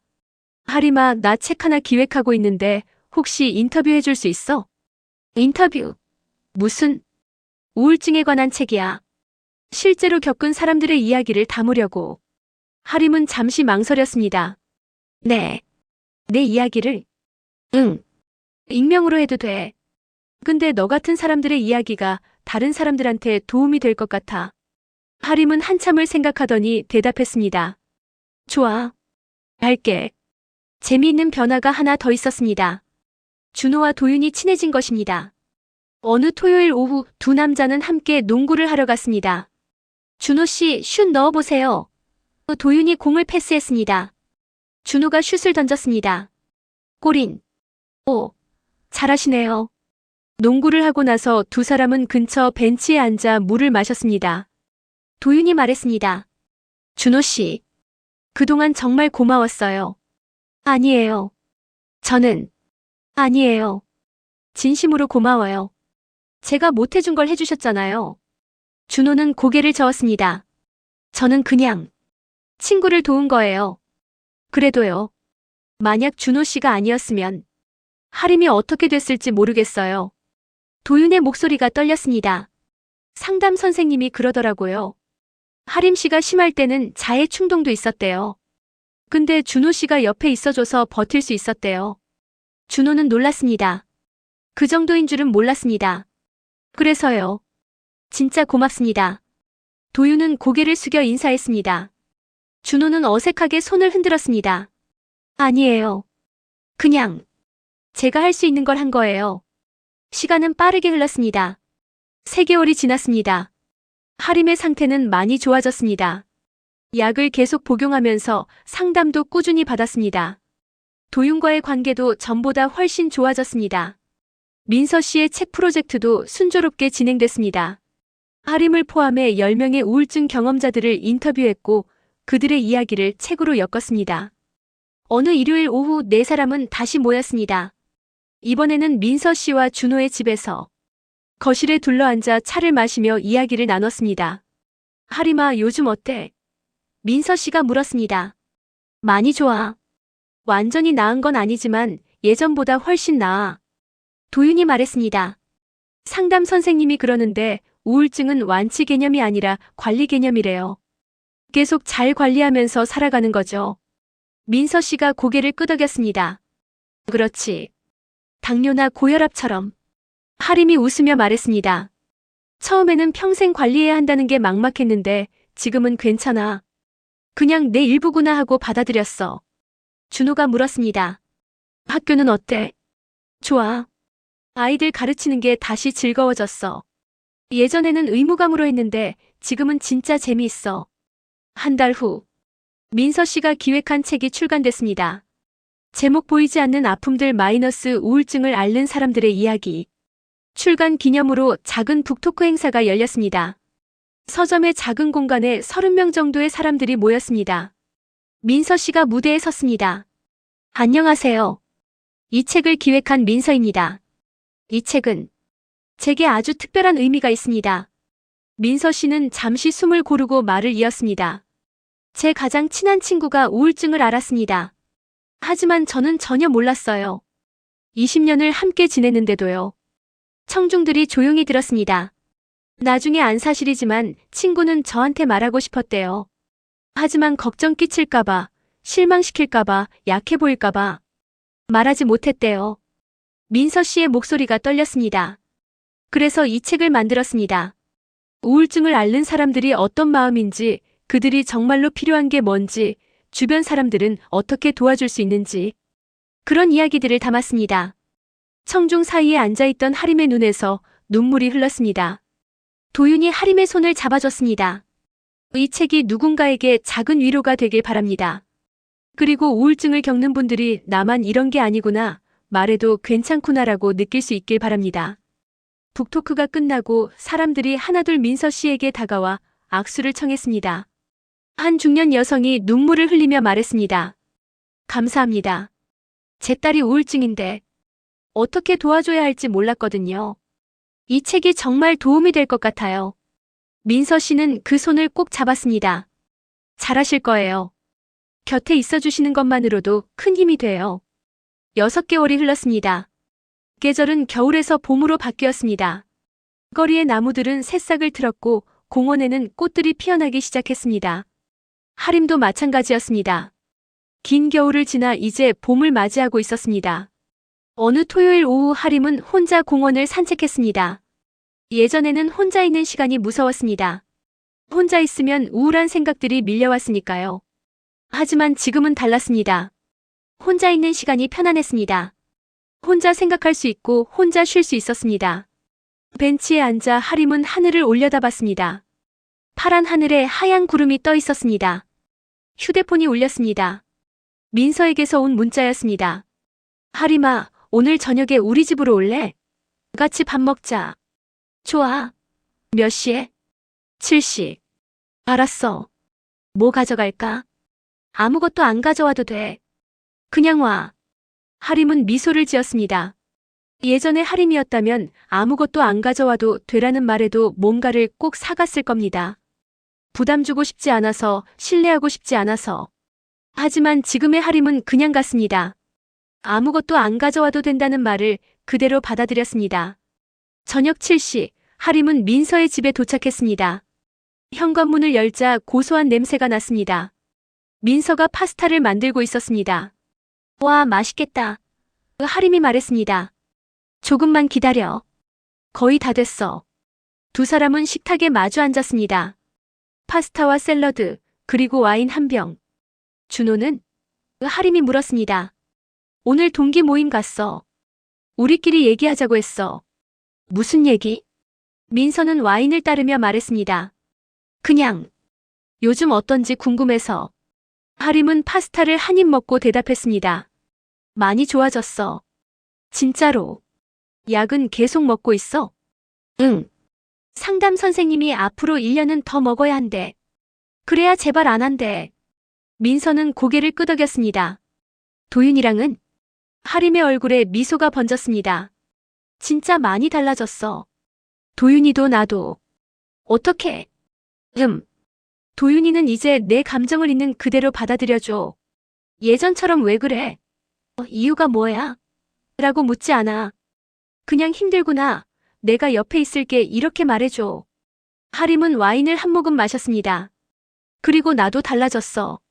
예전에는 내 감정을 숨겼는데 지금은 솔직하게 말해. 오늘 우울해. 지금 혼자 있고 싶어. 안아줘. 이런 식으로. 민서는 하림의 손을 잡았습니다. 잘했어. 정말 잘했어. 하림은 잠시 망설이다가 말했습니다. 민서야. 사실 너한테 고백할 게 있어. 응? 그때. 진짜 힘들었을 때. 나 한번 지하철역에서 서 있었어. 민서의 표정이 굳었습니다. 플랫폼 끝에. 그냥 뛰어내리면 모든 게 끝날 것 같았어. 하림의 목소리가 떨렸습니다. 근데 그때 준호 오빠한테서 문자가 왔어. 오늘 상담 잘 받아. 내가 응원할게. 그 한 줄. 하림의 눈에서 눈물이 흘렀습니다. 그 문자 보고 한 발짝 뒤로 물러섰어. 그리고 울었어. 사람들 많은 지하철역에서 엉엉 울었어. 민서도 눈물을 흘렸습니다. 그때 깨달았어. 아, 나를 기다리는 사람이 있구나. 나를 응원하는 사람이 있구나. 그럼 조금만 더 버텨볼까? 하림아. 미안해. 무거운 얘기해서. 근데 너한테는 말하고 싶었어. 민서는 하림을 꼭 안았습니다. 말해줘서 고마워. 그때 견뎌줘서 고마워. 두 사람은 한참을 그렇게 안고 있었습니다. 식사를 마치고 두 사람은 소파에 앉아 차를 마셨습니다. 너 책 진짜 잘 됐더라. 하림이 말했습니다. 응. 생각보다 반응이 좋아. 서점에서 계속 재입고하고 있어. 나도 인터넷 서평 몇 개 봤는데 다들 공감한다고 하더라. 민서는 핸드폰을 꺼내서 하림에게 보여줬습니다. 이런 댓글들 보면 보람 있어. 화면에는 여러 서평들이 떠 있었습니다. 이 책을 읽고 제 동생을 더 잘 이해하게 됐어요. 감사합니다. 우울증이 어떤 건지 몰랐는데 이 책 덕분에 알게 됐습니다. 제가 우울증 환자인데 이 책 읽으면서 많이 울었어요. 나만 그런 게 아니었구나 싶어서요. 하림은 그 댓글들을 읽으며 미소 지었습니다. 우리 이야기가 누군가한테 도움이 되고 있네. 응. 그래서 나도 이 책 만들기 정말 잘했다고 생각해. 민서는 하림을 봤습니다. 하림아, 너 때문에 이 책이 나올 수 있었어. 내가 용기 내서 인터뷰해줘서. 아니야. 내가 고마운 거지. 내 이야기를 의미 있게 만들어줘서. 하림은 차를 한 모금 마시고 말했습니다. 있잖아, 민서야. 나 요즘 느끼는 게 있어. 뭔데? 우울증에 대한 사람들의 인식이 아직도 많이 부족하더라. 민서는 고개를 끄덕였습니다. 맞아. 나도 책 내고 나서 많이 느꼈어. 하림이 말을 이었습니다. 학교에서도 그래. 동료 선생님 중 한 분이 우울증이라는 거 알고 나서 몇몇 선생님들이 수군거리더라. 정신력이 약해서 그렇다. 요즘 애들은 너무 약하다 이런 식으로. 정신력 문제가 아닌데. 그치? 우울증은 뇌의 신경전달물질 문제인데. 당뇨 환자한테 의지가 약해서 당뇨 걸렸다고 하는 거랑 똑같은 말인데. 민서는 한숨을 쉬었습니다. 그래서 더 많은 사람들이 알아야 해. 우울증이 뭔지, 어떻게 도와줘야 하는지. 하림이 말했습니다. 나도 그래서 요즘 생각하고 있어. 강연 같은 거 해볼까 하고. 강연? 응. 우울증 경험담 강연. 학교나 기업, 그런 데서. 민서의 눈이 반짝였습니다. 좋은 생각이라. 하림이 직접 이야기하면 더 설득력 있을 거야. 근데 아직 좀 무섭기도 해. 많은 사람 앞에서 내 이야기를 한다는 게. 천천히 해. 준비되면 하면 돼. 하림은 고개를 끄덕였습니다. 응. 그럴게. 2개월 후. 하림은 첫 강연을 하게 됐습니다. 한 대학교의 정신건강주간 행사에서였습니다. 강연 전날 밤 하림은 긴장해서 잠을 거의 못 잤습니다. 잘할 수 있을까? 사람들이 내 이야기를 이상하게 생각하진 않을까? 다음날 오후 2시, 하림은 대학교 강의실에 도착했습니다. 약 100명 정도의 학생들이 자리를 채우고 있었습니다. 민서와 준호, 도윤도 맨 뒷자리에 앉아 있었습니다. 하림에게 응원을 보내기 위해서였습니다. 사회자가 하림을 소개했습니다. 오늘은 우울증을 직접 경험하고 극복하신 분을 모셨습니다. 초등학교 선생님이신 하림 선생님입니다. 박수 소리와 함께 하림이 무대에 올랐습니다. 마이크를 잡은 하림의 손이 떨렸습니다. 심장이 빠르게 뛰었습니다. 하지만 깊게 숨을 들이쉬고 천천히 말하기 시작했습니다. 안녕하세요. 저는 2년 전 우울증 진단을 받았습니다. 하림은 차근차근 자신의 이야기를 풀어놨습니다. 처음에는 제가 우울증인 줄 몰랐어요. 그냥 요즘 좀 피곤하구나, 일이 힘드나 보다 이렇게만 생각했죠. 하지만 시간이 지날수록 점점 이상했어요. 아침에 일어나는 게 너무 힘들었고 좋아하던 일들이 전혀 즐겁지 않았어요. 밥맛도 없고 사람 만나는 것도 싫었어요. 학생들은 조용히 들었습니다. 그리고 가장 무서웠던 건 계속 죽고 싶다는 생각이 들었다는 거예요. 강의실이 더 조용해졌습니다. 그때 저는 정말 막막했어요. 나한테 왜 이런 일이? 내가 뭘 잘못했지? 계속 저를 탓했어요. 하림은 잠시 물을 마시고 말을 이었습니다. 하지만 나중에 알게 됐어요. 우울증은 제 잘못이 아니라는 걸. 뇌의 화학적 불균형 때문에 생기는 질병이라는 걸. 당뇨 환자가 인슐린이 부족한 것처럼 우울증 환자는 세로토닌 같은 신경 전달 물질이 부족한 거예요. 의지나 정신력의 문제가 아니에요.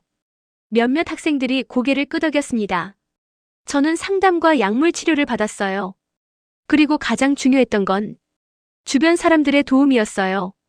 하림은 뒷자리를 봤습니다. 민서와 준호, 도윤이 미소를 지으며 손을 흔들었습니다. 강연이 끝나고 질의응답 시간이 있었습니다. 한 여학생이 손을 들었습니다. 선생님, 저도 요즘 우울한 것 같은데 어떻게 해야 할까요? 하림은 부드럽게 대답했습니다. 먼저 학교 상담센터나 가까운 정신건강의학과를 찾아가 보세요. 혼자 고민하지 말고 전문가의 도움을 받는 게 중요해요. 또 다른 남학생이 물었습니다. 친구가 우울증인 것 같은데 제가 뭘 해줄 수 있을까요? 일단 그 친구의 이야기를 들어주세요. 조언하려고 하지 말고 그냥 들어주세요. 힘들겠다, 내 곁에 있을게, 이런 말이 큰 힘이 돼요. 한 여학생이 조심스럽게 물었습니다. 선생님, 지금은 완전히 괜찮으세요? 하림은 잠시 생각하고 대답했습니다. 완전히 나았다고 말하긴 어려워요.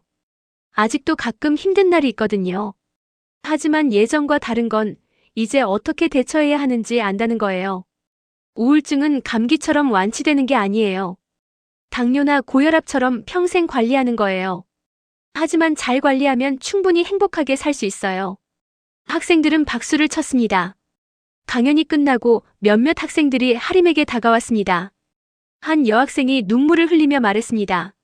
선생님, 저 작년에 우울증 진단받았는데 제 얘기인 줄 알았어요. 선생님 말씀 들으니까 위로가 많이 됐어요. 하림은 그 학생의 손을 잡았습니다. 혼자가 아니에요. 함께 이겨낼 수 있어요. 강의실을 나와서 하림은 민서, 준호, 도윤과 합류했습니다. 진짜 잘했어. 민서가 하림을 안았습니다. 떨렸는데 그래도 끝까지 했네. 하림이 웃었습니다. 도윤이 말했습니다. 당신 정말 멋있었어. 자랑스러워. 준호도 엄지를 치켜세웠습니다. 하림 씨, 정말 대단해요. 네 사람은 함께 근처 카페로 갔습니다. 카페에 앉아 하림이 말했습니다. 있잖아. 강연하면서 느낀 건데. 내 경험이 누군가한테 도움이 될 수 있다는 게 신기해. 민서가 말했습니다. 그게 바로 내가 이 일을 해야 하는 이유야.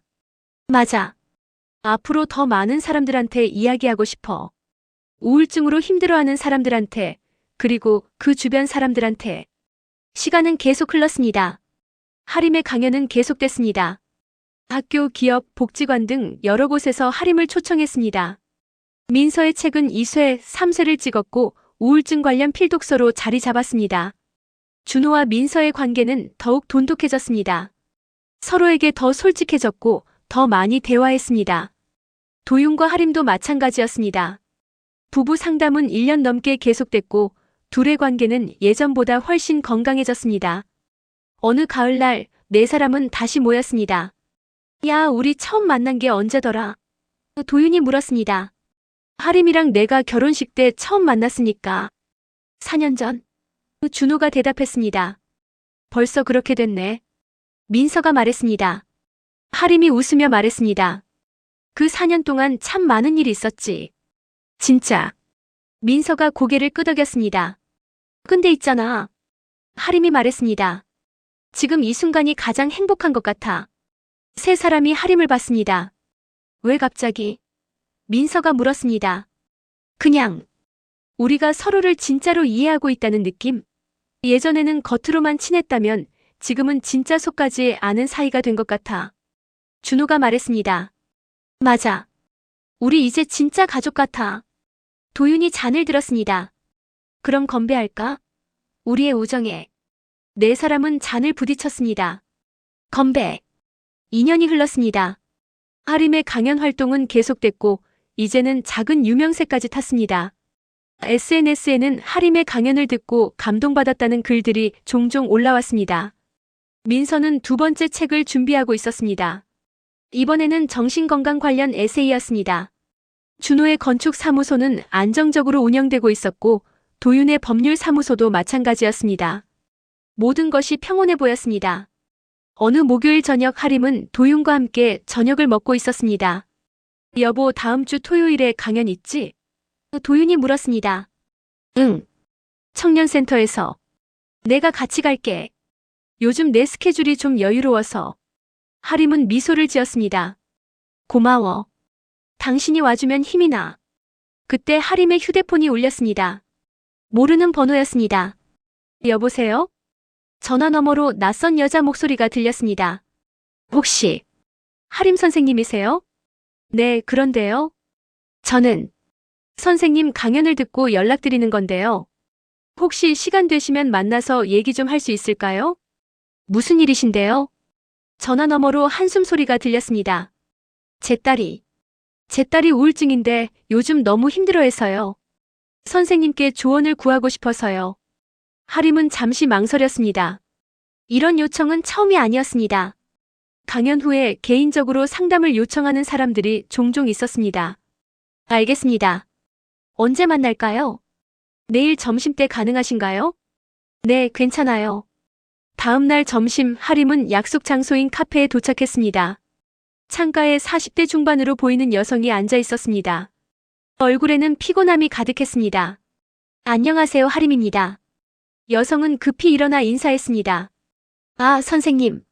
만나 뵙게 돼서 영광입니다. 저는 김미정이라고 해요. 두 사람은 자리에 앉았습니다. 미정 씨는 가방에서 사진 한 장을 꺼냈습니다. 20대 초반으로 보이는 여자아이의 사진이었습니다. 제 딸 지우예요. 22살이고 대학교 3학년이에요. 예쁘네요. 하림이 말했습니다. 미정 씨의 눈에 눈물이 맺혔습니다. 지우가 1년 전에 우울증 진단을 받았어요. 처음에는 저도 잘 몰랐어요. 그냥 대학 생활이 힘든가 보다 했죠. 그런데 점점 심해지더라고요. 학교도 안 가고 방에만 틀어박혀 있고 밥도 안 먹고. 미정 씨는 눈물을 닦았습니다. 병원도 데려가고 약도 먹이고 상담도 받게 했는데 나아지질 않아요. 하림은 조용히 들었습니다. 그러다가 지난주에 지우가 손목을 그었어요. 하림은 깜짝 놀랐습니다. 지금은 괜찮아요. 깊게 그은 건 아니어서 다행이었는데 저는 너무 무서웠어요. 우리 딸을 잃을 뻔했다는 생각에 미정 씨는 더 이상 말을 잇지 못하고 울었습니다. 하림은 미정 씨에게 물티슈를 건넸습니다. 미정 씨, 제가 전문 상담사는 아니지만 제 경험을 바탕으로 말씀드릴게요. 네. 감사합니다. 일단 지우 씨가 자해를 했다는 건 정말 심각한 신호예요. 지금 당장 전문적인 치료가 필요해요. 병원은 계속 다니고 있어요. 좋아요. 그리고 중요한 건 지우 씨가 혼자가 아니라는 걸 느끼게 해주는 거예요. 미정 씨는 고개를 끄덕였습니다. 제가 우울증이었을 때 가장 힘들었던 게 뭔지 아세요? 혼자라는 느낌이었어요. 세상에 나 혼자 남겨진 것 같은 느낌. 그런데 제 옆에 누군가 있어줬어요. 제 이야기를 들어주고 손을 잡아주고 괜찮아라고 말해줬어요. 그게 저를 살렸어요. 미정 씨는 눈물을 흘리며 들었습니다. 지우 씨한테도 그게 필요해요. 미정 씨가 항상 곁에 있다는 걸 느끼게 해주세요. 말로만이 아니라 행동으로. 어떻게 해요? 일단 지우 씨 방문을 자주 두드려 보세요. 밥 먹자, 산책 가자 이런 거 아니어도 돼요. 그냥 엄마 여기 있어. 필요하면 언제든 불러. 이렇게만 말해도 돼요. 하림은 잠시 물을 마시고 말을 이었습니다. 그리고 지우 씨가 말할 때 조언하지 마세요. 그냥 들어주세요. 왜 그래? 이렇게 하면 되잖아. 이런 말은 오히려 지우 씨를 더 힘들게 해요. 미정 씨는 열심히 메모했습니다. 대화가 끝나갈 무렵 미정 씨가 조심스럽게 물었습니다. 선생님, 혹시 지우를 한번 만나주실 수 있을까요? 하림은 망설였습니다. 저는 전문 상담사가 아니라서. 아니에요. 그냥 같은 경험을 한 사람으로서 지우한테 이야기해 주시면 좋을 것 같아서요. 지우가 선생님 강연 영상 봤거든요. 그걸 보면서 처음으로 웃더라고요. 하림은 더 망설였습니다. 개인적으로 만나는 건 부담스러웠습니다. 하지만 미정 씨의 간절한 눈빛을 보니 거절할 수가 없었습니다. 알겠습니다. 한번 만나볼게요.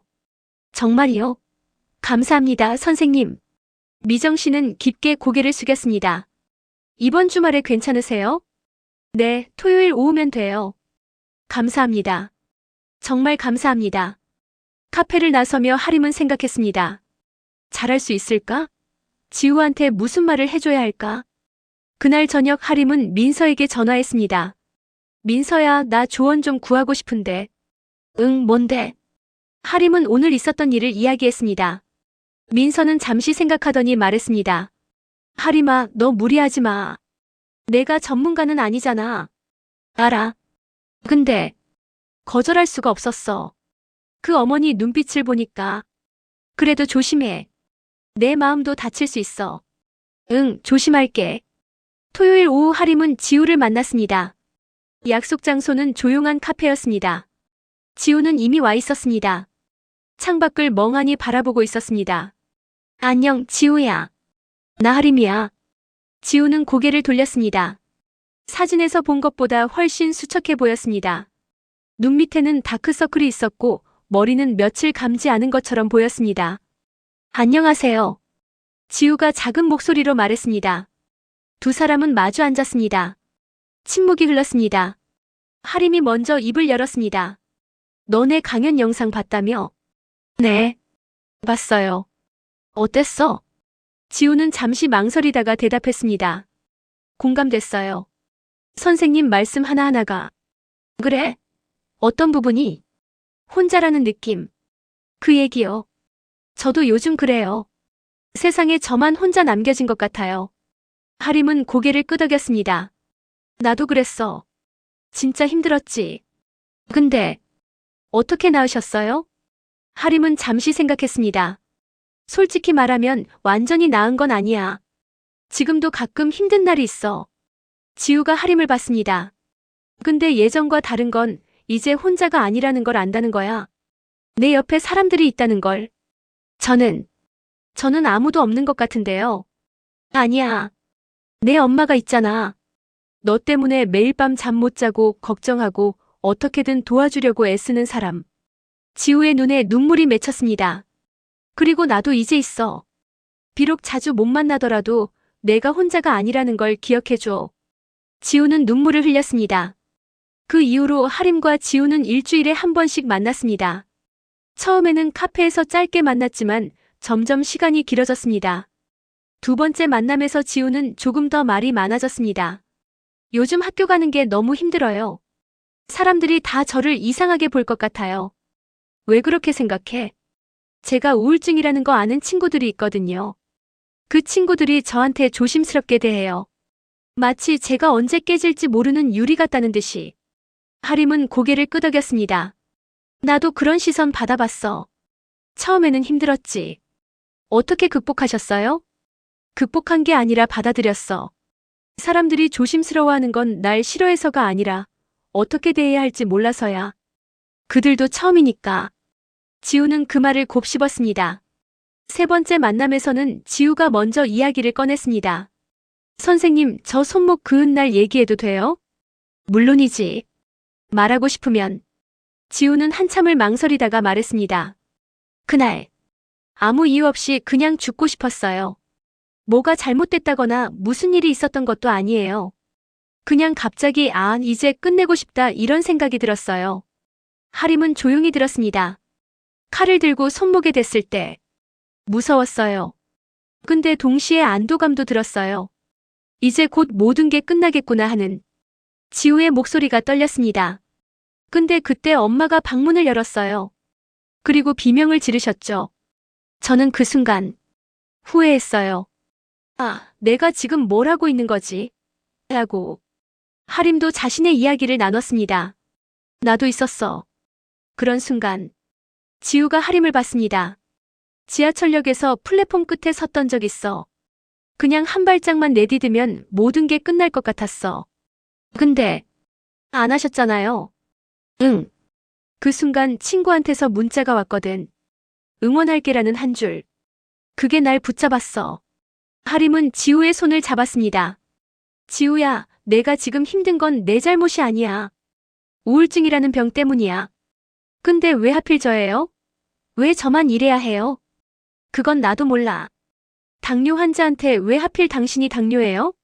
라고 물으면 대답할 수 없는 것처럼. 지우는 눈물을 흘렸습니다.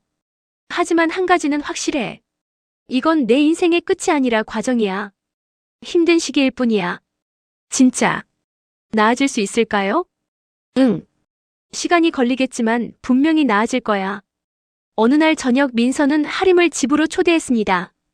요즘 지우 많이 만나지? 민서가 물었습니다. 응. 일주일에 한 번씩. 힘들지 않아? 하림은 잠시 생각했습니다.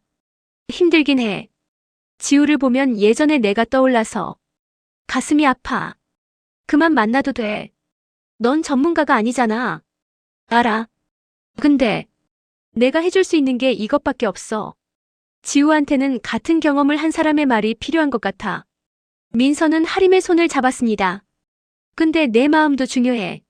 내가 다치면 안 돼. 괜찮아. 나는 이제 괜찮아. 그리고 지우를 도와주는 게 나한테도 치유가 되는 것 같아. 어떻게? 내가 겪었던 고통이 헛되지 않았다는 느낌? 내 경험이 누군가를 살릴 수 있다는 게 나한테 큰 의미야. 민서는 고개를 끄덕였습니다. 그래. 근데 무리하지는 마. 응, 알았어. 2개월이 지났습니다. 지우에게 작은 변화가 생겼습니다. 어느 날 만남에서 지우가 말했습니다. 선생님, 저 이번 주에 학교 갔어요. 정말? 잘했네. 처음에는 너무 무서웠는데 친구들이 반갑게 맞아줘서 조금 나았어요. 하림은 미소를 지었습니다. 그리고 교수님한테 제 상황을 말씀드렸어요. 우울증으로 치료받고 있다고. 어떻게 반응하시던? 생각보다 이해해 주시더라고요. 과제 마감 기한도 연장해 주시고 상담센터도 소개해 주셨어요. 지우의 표정이 예전보다 밝아 보였습니다. 그리고 엄마랑도 얘기 많이 했어요. 무슨 얘기? 제가 얼마나 힘들었는지, 왜 그랬는지. 엄마가 처음으로 제 말을 끝까지 들어주셨어요. 지우의 눈에 눈물이 맺혔지만 이번에는 슬픔의 눈물이 아니었습니다. 엄마가 그러시더라고요. 미안해, 엄마가 몰라줘서. 그 말 듣고 저도 울었어요. 하림은 지우를 안아줬습니다. 잘했어, 지우야. 정말 잘했어. 3개월이 더 지났습니다. 지우는 계속 학교에 다니고 있었고 약물 치료와 상담도 꾸준히 받고 있었습니다. 어느 토요일 지우는 하림에게 특별한 제안을 했습니다. 선생님, 저도 선생님처럼 강연하고 싶어요. 강연? 네. 제 또래 친구들한테 우울증에 대해 이야기하고 싶어요. 제가 얼마나 힘들었는지, 어떻게 나아지고 있는지. 하림은 놀랐습니다. 지우야, 정말 괜찮겠어? 네. 저도 선생님처럼 제 경험을 나누고 싶어요. 그래야 다른 친구들도 도움받을 수 있을 것 같아요. 하림은 지우의 성장에 감동받았습니다. 좋아. 그럼 함께 준비해보자. 한 달 후 지우는 자신의 대학교에서 작은 강연을 했습니다. 주제는 20대의 우울증 마이너스 내가 경험한 것들이었습니다. 강의실에는 50명 정도의 학생들이 모였습니다. 하림과 미정 씨도 맨 뒷자리에 앉아 있었습니다. 지우는 떨리는 목소리로 시작했습니다. 안녕하세요. 저는 이 학교 3학년 김지우입니다. 오늘은 제가 우울증을 겪으며 느꼈던 것들을 나누고 싶습니다. 하림은 뒷자리에서 조용히 눈물을 흘렸습니다. 지우가 이렇게까지 성장할 줄은 몰랐습니다. 강연이 끝나고 여러 학생들이 지우에게 다가왔습니다. 저도 요즘 힘든데 용기가 났어요. 공감되는 얘기가 많았어요. 저만 그런 게 아니었구나 싶었어요. 지우는 그들과 이야기를 나눴습니다. 강의실을 나서며 미정 씨가 하림에게 말했습니다. 선생님 정말 감사합니다. 선생님 덕분에 우리 딸이 이렇게 변했어요. 하림은 고개를 저었습니다. 아니에요. 지우가 스스로 해낸 거예요. 저는 그냥 옆에 있었을 뿐이에요. 지우의 강연을 보고 난 후 하림은 새로운 생각이 들었습니다. 그날 저녁 하림은 민서, 준호, 도윤을 모두 불러 모았습니다. 다들 모여줘서 고마워. 오늘 제안하고 싶은 게 있어서. 세 사람이 하림을 봤습니다. 나 비영리 단체를 만들고 싶어. 비영리 단체? 민서가 물었습니다. 응. 우울증이나 정신건강 문제로 힘들어하는 사람들을 돕는 단체. 강연도 하고 상담도 연결해주고 멘토링도 하고. 준호가 말했습니다. 좋은 생각인데 쉽지 않을 것 같은데? 알아. 근데 꼭 하고 싶어. 지우를 보면서 확신했어. 같은 경험을 한 사람의 도움이 얼마나 큰지. 도윤이 물었습니다. 구체적으로 어떻게 운영할 건데? 하림은 노트북을 꺼내서 보여줬습니다. 일단 온라인 커뮤니티부터 시작할 거야. 우울증을 겪는 사람들이 모여서 이야기를 나누고 서로 응원하는 공간. 그리고 오프라인 모임도 정기적으로 열고 강연이나 교육 프로그램도 진행하고. 민서가 말했습니다. 나도 도와줄게. 책 쓴 경험도 있고 출판사 네트워크도 있으니까. 준호도 고개를 끄덕였습니다. 나도 필요한 거 있으면 말해. 사무실 공간이라든지 그런 거. 도윤이 말했습니다. 법적인 문제는 내가 도와줄게. 비영리 단체 설립 절차나 그런 것들. 하림은 세 사람을 보며 눈물을 흘렸습니다. 고마워. 진짜 고마워. 3개월 후 하림의 비영리 단체가 정식으로 설립됐습니다. 이름은 마음연결이었습니다. 슬로건은 혼자가 아닙니다. 우리가 함께합니다였습니다. 사무실은 작았습니다. 작은 오피스텔 한 칸. 하지만 하림에게는 꿈의 공간이었습니다. 개소식 날 많은 사람들이 찾아왔습니다. 하림의 강연을 들었던 사람들, 민서의 책을 읽었던 사람들, 지우처럼 우울증을 겪고 회복 중인 사람들. 하림은 작은 무대에 섰습니다. 안녕하세요. 마음연결을 설립한 하림입니다. 박수 소리가 들렸습니다. 저는 2년 전 우울증으로 정말 힘든 시기를 보냈습니다. 그때 저를 살린 건 약도 상담도 아니었습니다. 물론 그것들도 중요했지만 가장 큰 힘이 됐던 건 사람이었습니다. 하림은 민서, 준호, 도윤을 봤습니다. 제 옆에 있어준 사람들. 제 이야기를 들어준 사람들 참계속. 제가 혼자가 아니라는 걸 느끼게 해준 사람들. 마음 연결은 바로 그런 곳이 되고 싶습니다. 혼자 힘들어하는 사람들이 모여서 서로의 이야기를 나누고 서로를 응원하는 곳. 청중들이 조용히 들었습니다. 우리는 전문가가 아닙니다. 하지만 같은 고통을 겪어본 사람들입니다. 그래서 더 잘 이해할 수 있고 더 진심으로 공감할 수 있습니다. 하림의 목소리에 힘이 실렸습니다. 마음연결과 함께라면 여러분은 혼자가 아닙니다. 2주 후 마음연결의 첫 오프라인 모임이 열렸습니다. 사무실에 15명 정도의 사람들이 모였습니다. 나이도 직업도 배경도 모두 달랐지만 한 가지 공통점이 있었습니다. 모두 우울증을 겪었거나 겪고 있다는 것. 하림이 모임을 시작했습니다.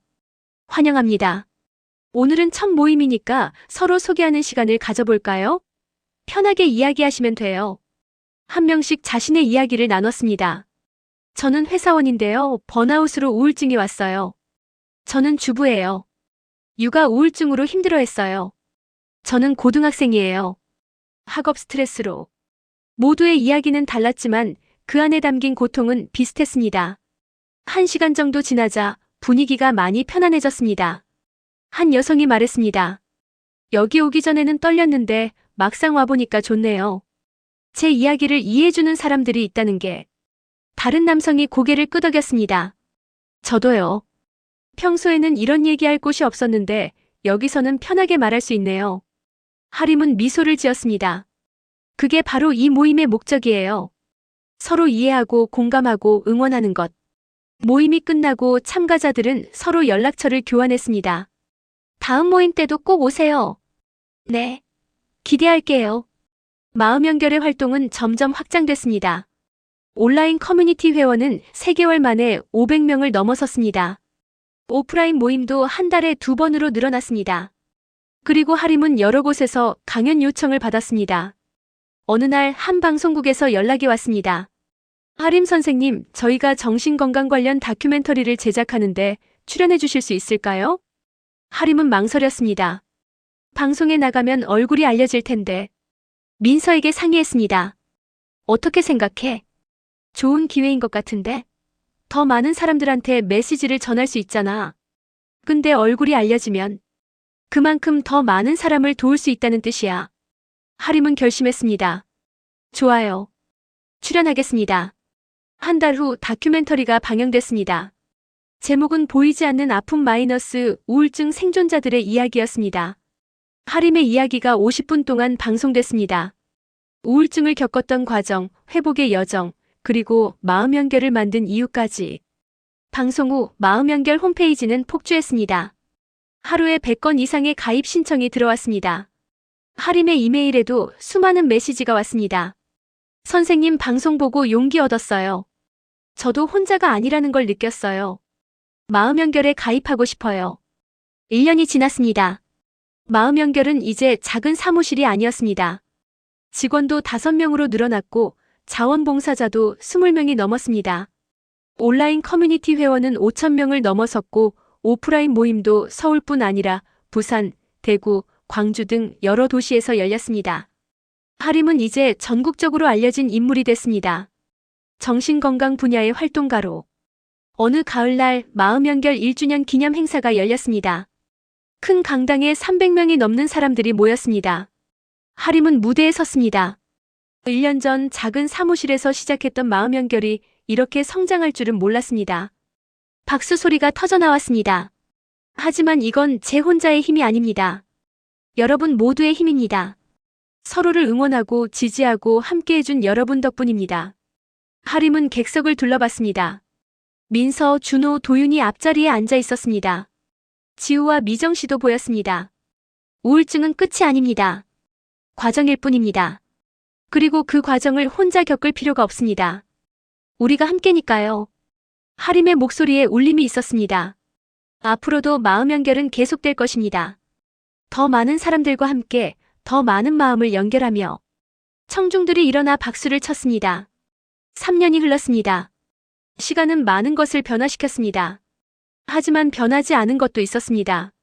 네 사람의 우정, 그리고 서로를 향한 진심. 하림은 이제 마음연결의 대표가 됐습니다. 직원은 15명으로 늘어났고 전국 10개 도시에 지부가 생겼습니다. 마음연결은 단순한 커뮤니티를 넘어서 정신건강 분야의 중요한 단체로 자리 잡았습니다. 정부 지원도 받고 여러 기업들의 후원도 받았습니다. 민서는 3번째 책을 출간했습니다. 제목은 연결의 힘 마이너스 우리가 함께 이겨낸 이야기였습니다.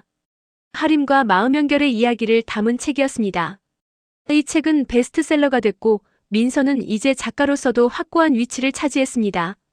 준호의 건축사무소는 더욱 성장했습니다. 하지만 준호는 여전히 매주 마음연결 사무실을 방문했습니다. 무료로 시설 개선 작업을 도와주기 위해서였습니다. 도윤은 법률사무소에서 파트너가 됐습니다. 하지만 그는 마음연결의 법률 자문을 무료로 맡고 있었습니다. 그리고 하림과 도윤의 결혼 생활은 이제 정말 건강했습니다. 둘은 여전히 부부 상담을 받고 있었습니다. 문제가 있어서가 아니라 더 나은 관계를 위해서였습니다. 어느 봄날 마음연결 사무실에 특별한 손님이 찾아왔습니다. 초인종이 울리고 하림이 문을 열었습니다. 문 앞에는 30대 중반으로 보이는 남성이 서 있었습니다. 안녕하세요. 혹시 하림 선생님이신가요? 네, 맞는데요. 누구세요? 남성은 잠시 망설이다가 말했습니다. 저는 5년 전에 자살을 시도했던 사람입니다. 하림은 깜짝 놀랐습니다. 들어오세요. 두 사람은 사무실 안으로 들어가 마주 앉았습니다. 남성이 이야기를 시작했습니다. 5년 전 저는 다리 위에 서 있었어요. 뛰어내리려고요. 하림은 숨을 죽이며 들었습니다. 그때 한 여자분이 저를 붙잡았어요. 울면서 제발 안 돼요라고 말하더라고요. 그 여자분 때문에 저는 살았습니다. 남성의 눈에 눈물이 맺혔습니다. 그 후로 저는 병원 치료를 받았고 천천히 회복했어요. 그리고 이제는 평범하게 살고 있습니다. 결혼도 했고 아이도 생겼어요. 그런데 최근에 선생님 방송을 봤어요. 그리고 생각했죠. 아, 나만 그랬던 게 아니구나. 나처럼 힘들었던 사람들이 이렇게 많구나. 남성은 가방에서 봉투를 꺼냈습니다. 많지는 않지만 후원금입니다. 저처럼 힘든 사람들을 도와주는 일에 쓰셨으면 해서요. 하림은 눈물을 흘렸습니다. 고맙습니다. 정말 고맙습니다. 그날 오후 지우가 사무실을 방문했습니다. 이제 지우는 대학을 졸업하고 취업 준비를 하고 있었습니다. 선생님 안녕하세요. 지우는 예전과 완전히 달라져 있었습니다. 밝은 표정, 건강한 피부, 자신감 넘치는 목소리. 지우야, 어서 와. 요즘 어때? 좋아요. 면접 2군데 봤는데 한 곳에서 합격 연락 왔어요. 진짜? 축하해. 두 사람은 안아주었습니다. 그리고요, 선생님. 제가 마음연결해서 정식으로 봉사하고 싶어요. 봉사? 네. 저도 이제 많이 나아졌으니까 다른 사람들 도와주고 싶어요. 제가 받은 도움을 다른 사람한테도 주고 싶어요. 하림은 지우의 손을 잡았습니다. 고마워, 지우야. 내가 있어서 정말 든든해. 선생님이 저한테 해주신 것처럼 저도 누군가한테 그런 사람이 되고 싶어요. 지우는 이제 마음연결의 봉사자가 됐습니다. 매주 토요일마다 사무실에 나와서 신규 회원들을 맞이하고 그들의 이야기를 들어줬습니다. 지우 같은 청년 봉사자들이 점점 늘어났습니다. 우울증을 겪고 회복한 사람들이 다른 사람들을 돕기 위해 모여들었습니다. 민서는 새로운 프로젝트를 시작했습니다. 마음연결과 함께 마음치유 도서관을 만드는 것이었습니다. 정신건강, 심리학, 자기계발 관련 책들을 모아놓고 누구나 무료로 읽을 수 있게 하는 공간이었습니다. 이 도서관은 단순히 책만 있는 곳이 아니에요. 사람들이 모여서 이야기를 나누고 위로받고 희망을 찾는 곳이 될 거예요. 민서는 도서관 개관식에서 말했습니다. 준호가 무료로 설계해준 도서관은 아늑하고 따뜻했습니다. 큰 창문으로 햇살이 들어오고 편안한 소파들이 곳곳에 놓여 있었습니다. 여기서는 조용히 책을 읽어도 되고 서로 이야기를 나눠도 돼요. 그냥 편하게 있으면 됩니다. 도서관은 개관 첫날부터 많은 사람들이 찾았습니다. 한 청년이 말했습니다. 여기 오니까 마음이 편해져요. 다들 비슷한 고민을 하고 있다는 게 느껴져서 외롭지 않아요. 한 중년 여성도 말했습니다.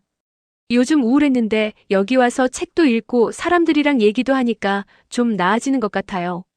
민서는 이 모습을 보며 뿌듯함을 느꼈습니다. 그 사건이 일어난 지 4년이 됐습니다.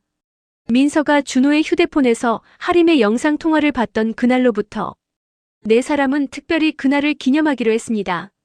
의심과 오해로 시작됐지만 결국 더 깊은 이해와 신뢰로 이어진 그 순간에 레스토랑에 모였습니다. 네 사람은 와인을 따르며 이야기를 나눴습니다. 생각해보면 참 아슬아슬했지. 민서가 말했습니다. 뭐가? 준호가 물었습니다. 그때 내가 바로 준호한테 따졌으면 어땠을까? 아니면 하림이한테 화를 냈으면? 하림이 말했습니다. 나도 그 생각 많이 해. 만약 그때 민서가 이해해주지 않았으면? 도윤이 말했습니다. 나도 마찬가지야. 처음에는 정말 화가 났었거든. 근데 지금 생각하면 그게 전환점이었어. 우리 부부가 진짜로 대화하기 시작한 순간 준호가 잔을 들었습니다. 그럼 건배할까? 그날에 우리가 서로를 진짜로 이해하기 시작한 그날에 건배. 네 사람은 잔을 부딪혔습니다. 민서가 말했습니다. 있잖아, 근데 생각해보면 우리 정말 많이 변했어. 어떻게? 하림이 물었습니다. 예전에는 겉으로만 친했잖아. 좋은 모습만 보여주려고 하고 힘든 건 숨기고. 근데 지금은 진짜로 솔직해졌어. 준호가 고개를 끄덕였습니다. 맞아. 이제는 힘들면 힘들다고 말하고 도움이 필요하면 도와달라고 말해. 도윤이 말했습니다. 그게 진짜 관계인 것 같아. 완벽한 척하는 게 아니라 있는 그대로 보여줄 수 있는 것. 하림이 눈물을 글썽이며 말했습니다. 너희 덕분에 내가 살았어. 진짜로. 민서가 하림의 손을 잡았습니다. 우리 모두가 서로를 살렸어. 그게 우정이고 가족이야. 5년이 더 흘렀습니다. 마음연결은 이제 전국적인 조직이 됐습니다. 회원은 3만 명을 넘어섰고 전국 20개 도시에 지부가 있었습니다. 하림은 여러 정신건강 관련 위원회의 위원으로 활동하고 있었습니다. 정부 정책에도 영향을 미치는 인물이 됐습니다. 그날 하림은 국회에서 열린 정신건강 관련 공청회에 참석했습니다. 존경하는 국회의원님들, 그리고 관계자 여러분. 저는 마음연결 대표 하림입니다. 하림은 마이크 앞에 섰습니다. 우울증은 더 이상 개인의 문제가 아닙니다. 사회적 문제입니다. 우리나라 국민 10명 중 1명이 평생 한 번은 우울증을 겪는다고 합니다. 하지만 여전히 많은 사람들이 도움을 요청하지 못합니다. 왜일까요? 사회적 낙인 때문입니다. 정신병자 약한 사람이라는 편견 때문입니다. 하림의 목소리에 힘이 실렸습니다. 우리는 정책을 바꿔야 합니다. 정신건강 상담을 더 접근하기 쉽게 만들고 치료 비용을 낮추고 사회적 인식을 개선해야 합니다. 공청회가 끝나고 여러 의원들이 하림에게 다가왔습니다. 하림 대표님, 정말 좋은 말씀이었습니다. 관련 법안을 발의하는 데 도움을 주시겠습니까? 물론입니다. 하림의 활동은 실제로 변화를 만들어내기 시작했습니다. 민서와 준호는 여전히 행복하게 살고 있었습니다. 어느 일요일 아침 두 사람은 함께 마트에 갔습니다. 장을 보며 민서가 말했습니다. 있잖아, 준호야. 응? 우리 그때 일 없었으면 어땠을까? 그때. 하림이 일. 내가 의심했던 그때. 준호는 잠시 생각했습니다. 아마 지금보다 서로를 덜 알고 있었겠지. 그치? 민서는 준호의 팔짱을 꼈습니다.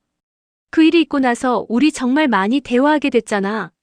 예전에는 겉핥기식으로만 대화했는데 지금은 진짜 속마음까지 나누고. 준호가 미소 지었습니다. 맞아. 그리고 나는 이제 너한테 비밀 없어. 나도. 두 사람은 계산을 하고 집으로 돌아왔습니다. 집에 도착해서 함께 요리를 하며 준호가 말했습니다. 민서야, 우리 늙어서도 이렇게 함께 있으면 좋겠다. 당연하지. 우리 100년회로 하는 거야. 하림과 도윤도 여전히 잘 지내고 있었습니다. 어느 저녁 두 사람은 함께 산책을 했습니다. 여보, 요즘 기분 어때? 도윤이 물었습니다. 하림은 5년 전만 해도 이 질문을 받으면 긴장했습니다. 왜 물어보는 거지? 내가 또 이상해 보이나? 이렇게 생각했었죠. 하지만 지금은 달랐습니다. 좋아. 바쁘긴 한데 행복해. 힘들면 언제든 말해. 알아. 고마워. 하림은 도윤의 손을 잡았습니다. 당신도 바쁘지? 요즘 큰 사건 맡았다며?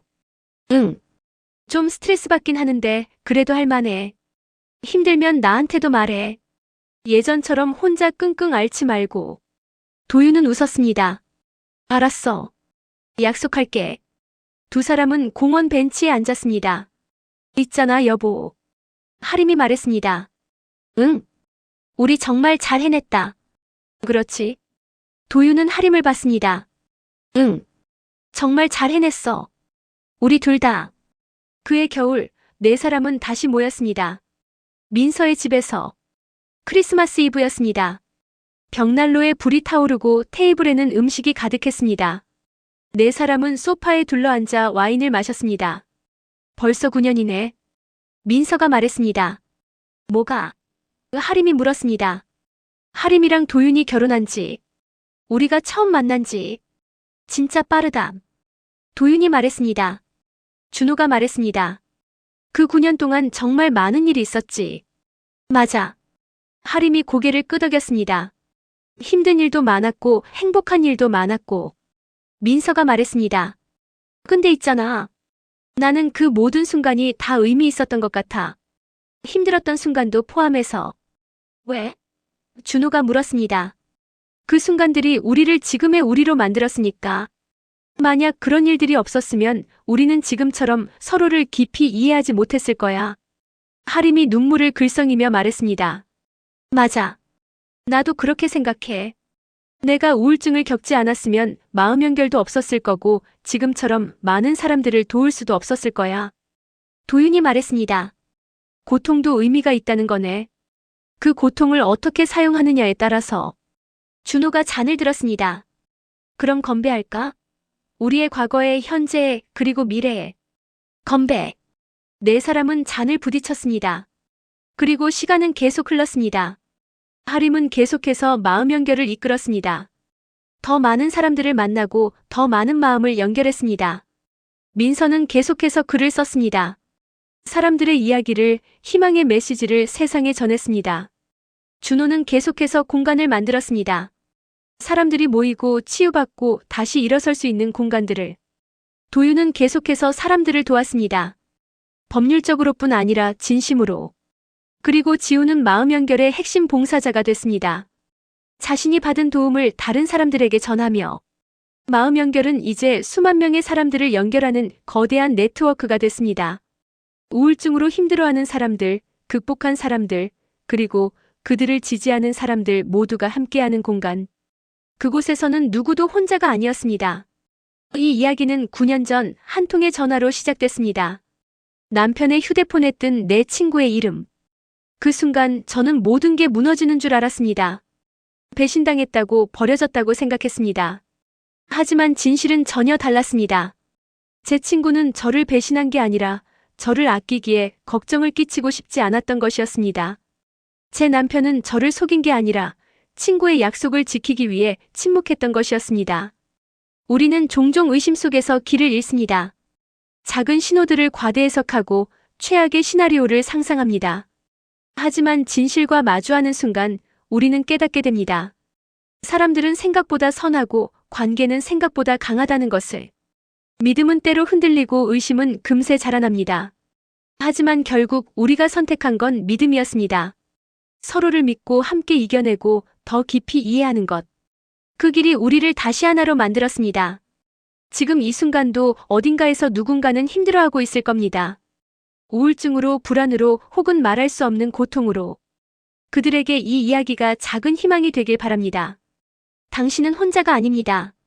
당신의 고통은 끝이 아니라 과정입니다. 그리고 그 과정을 함께 걸어갈 사람들이 있습니다. 우리가 그랬던 것처럼. 배신이라고 생각했던 순간이 사실은 가장 깊은 사랑이었습니다. 오해라고 생각했던 순간이 사실은 가장 큰 이해였습니다. 그리고 끝이라고 생각했던 순간이 사실은 새로운 시작이었습니다. 인생은 그런 것 같습니다. 보이는 것이 전부가 아니고 느끼는 것이 진실이 아닐 때가 있습니다. 하지만 끝까지 믿고 끝까지 함께한다면 우리는 진짜 진실을 발견할 수 있습니다. 저는 그날 밤 남편의 휴대폰에서 친구의 이름을 봤습니다. 그리고 9년이 지난 지금 저는 압니다. 그 순간이 저희 모두에게 축복이었다는 것을. 왜냐하면 그 순간부터 우리는 진짜로 서로를 알게 됐으니까요. 겉모습이 아닌 내면을, 완벽한 모습이 아닌 있는 그대로를. 그리고 그게 바로 진짜 관계입니다. 진짜 우정이고 진짜 사랑이고 진짜 가족입니다.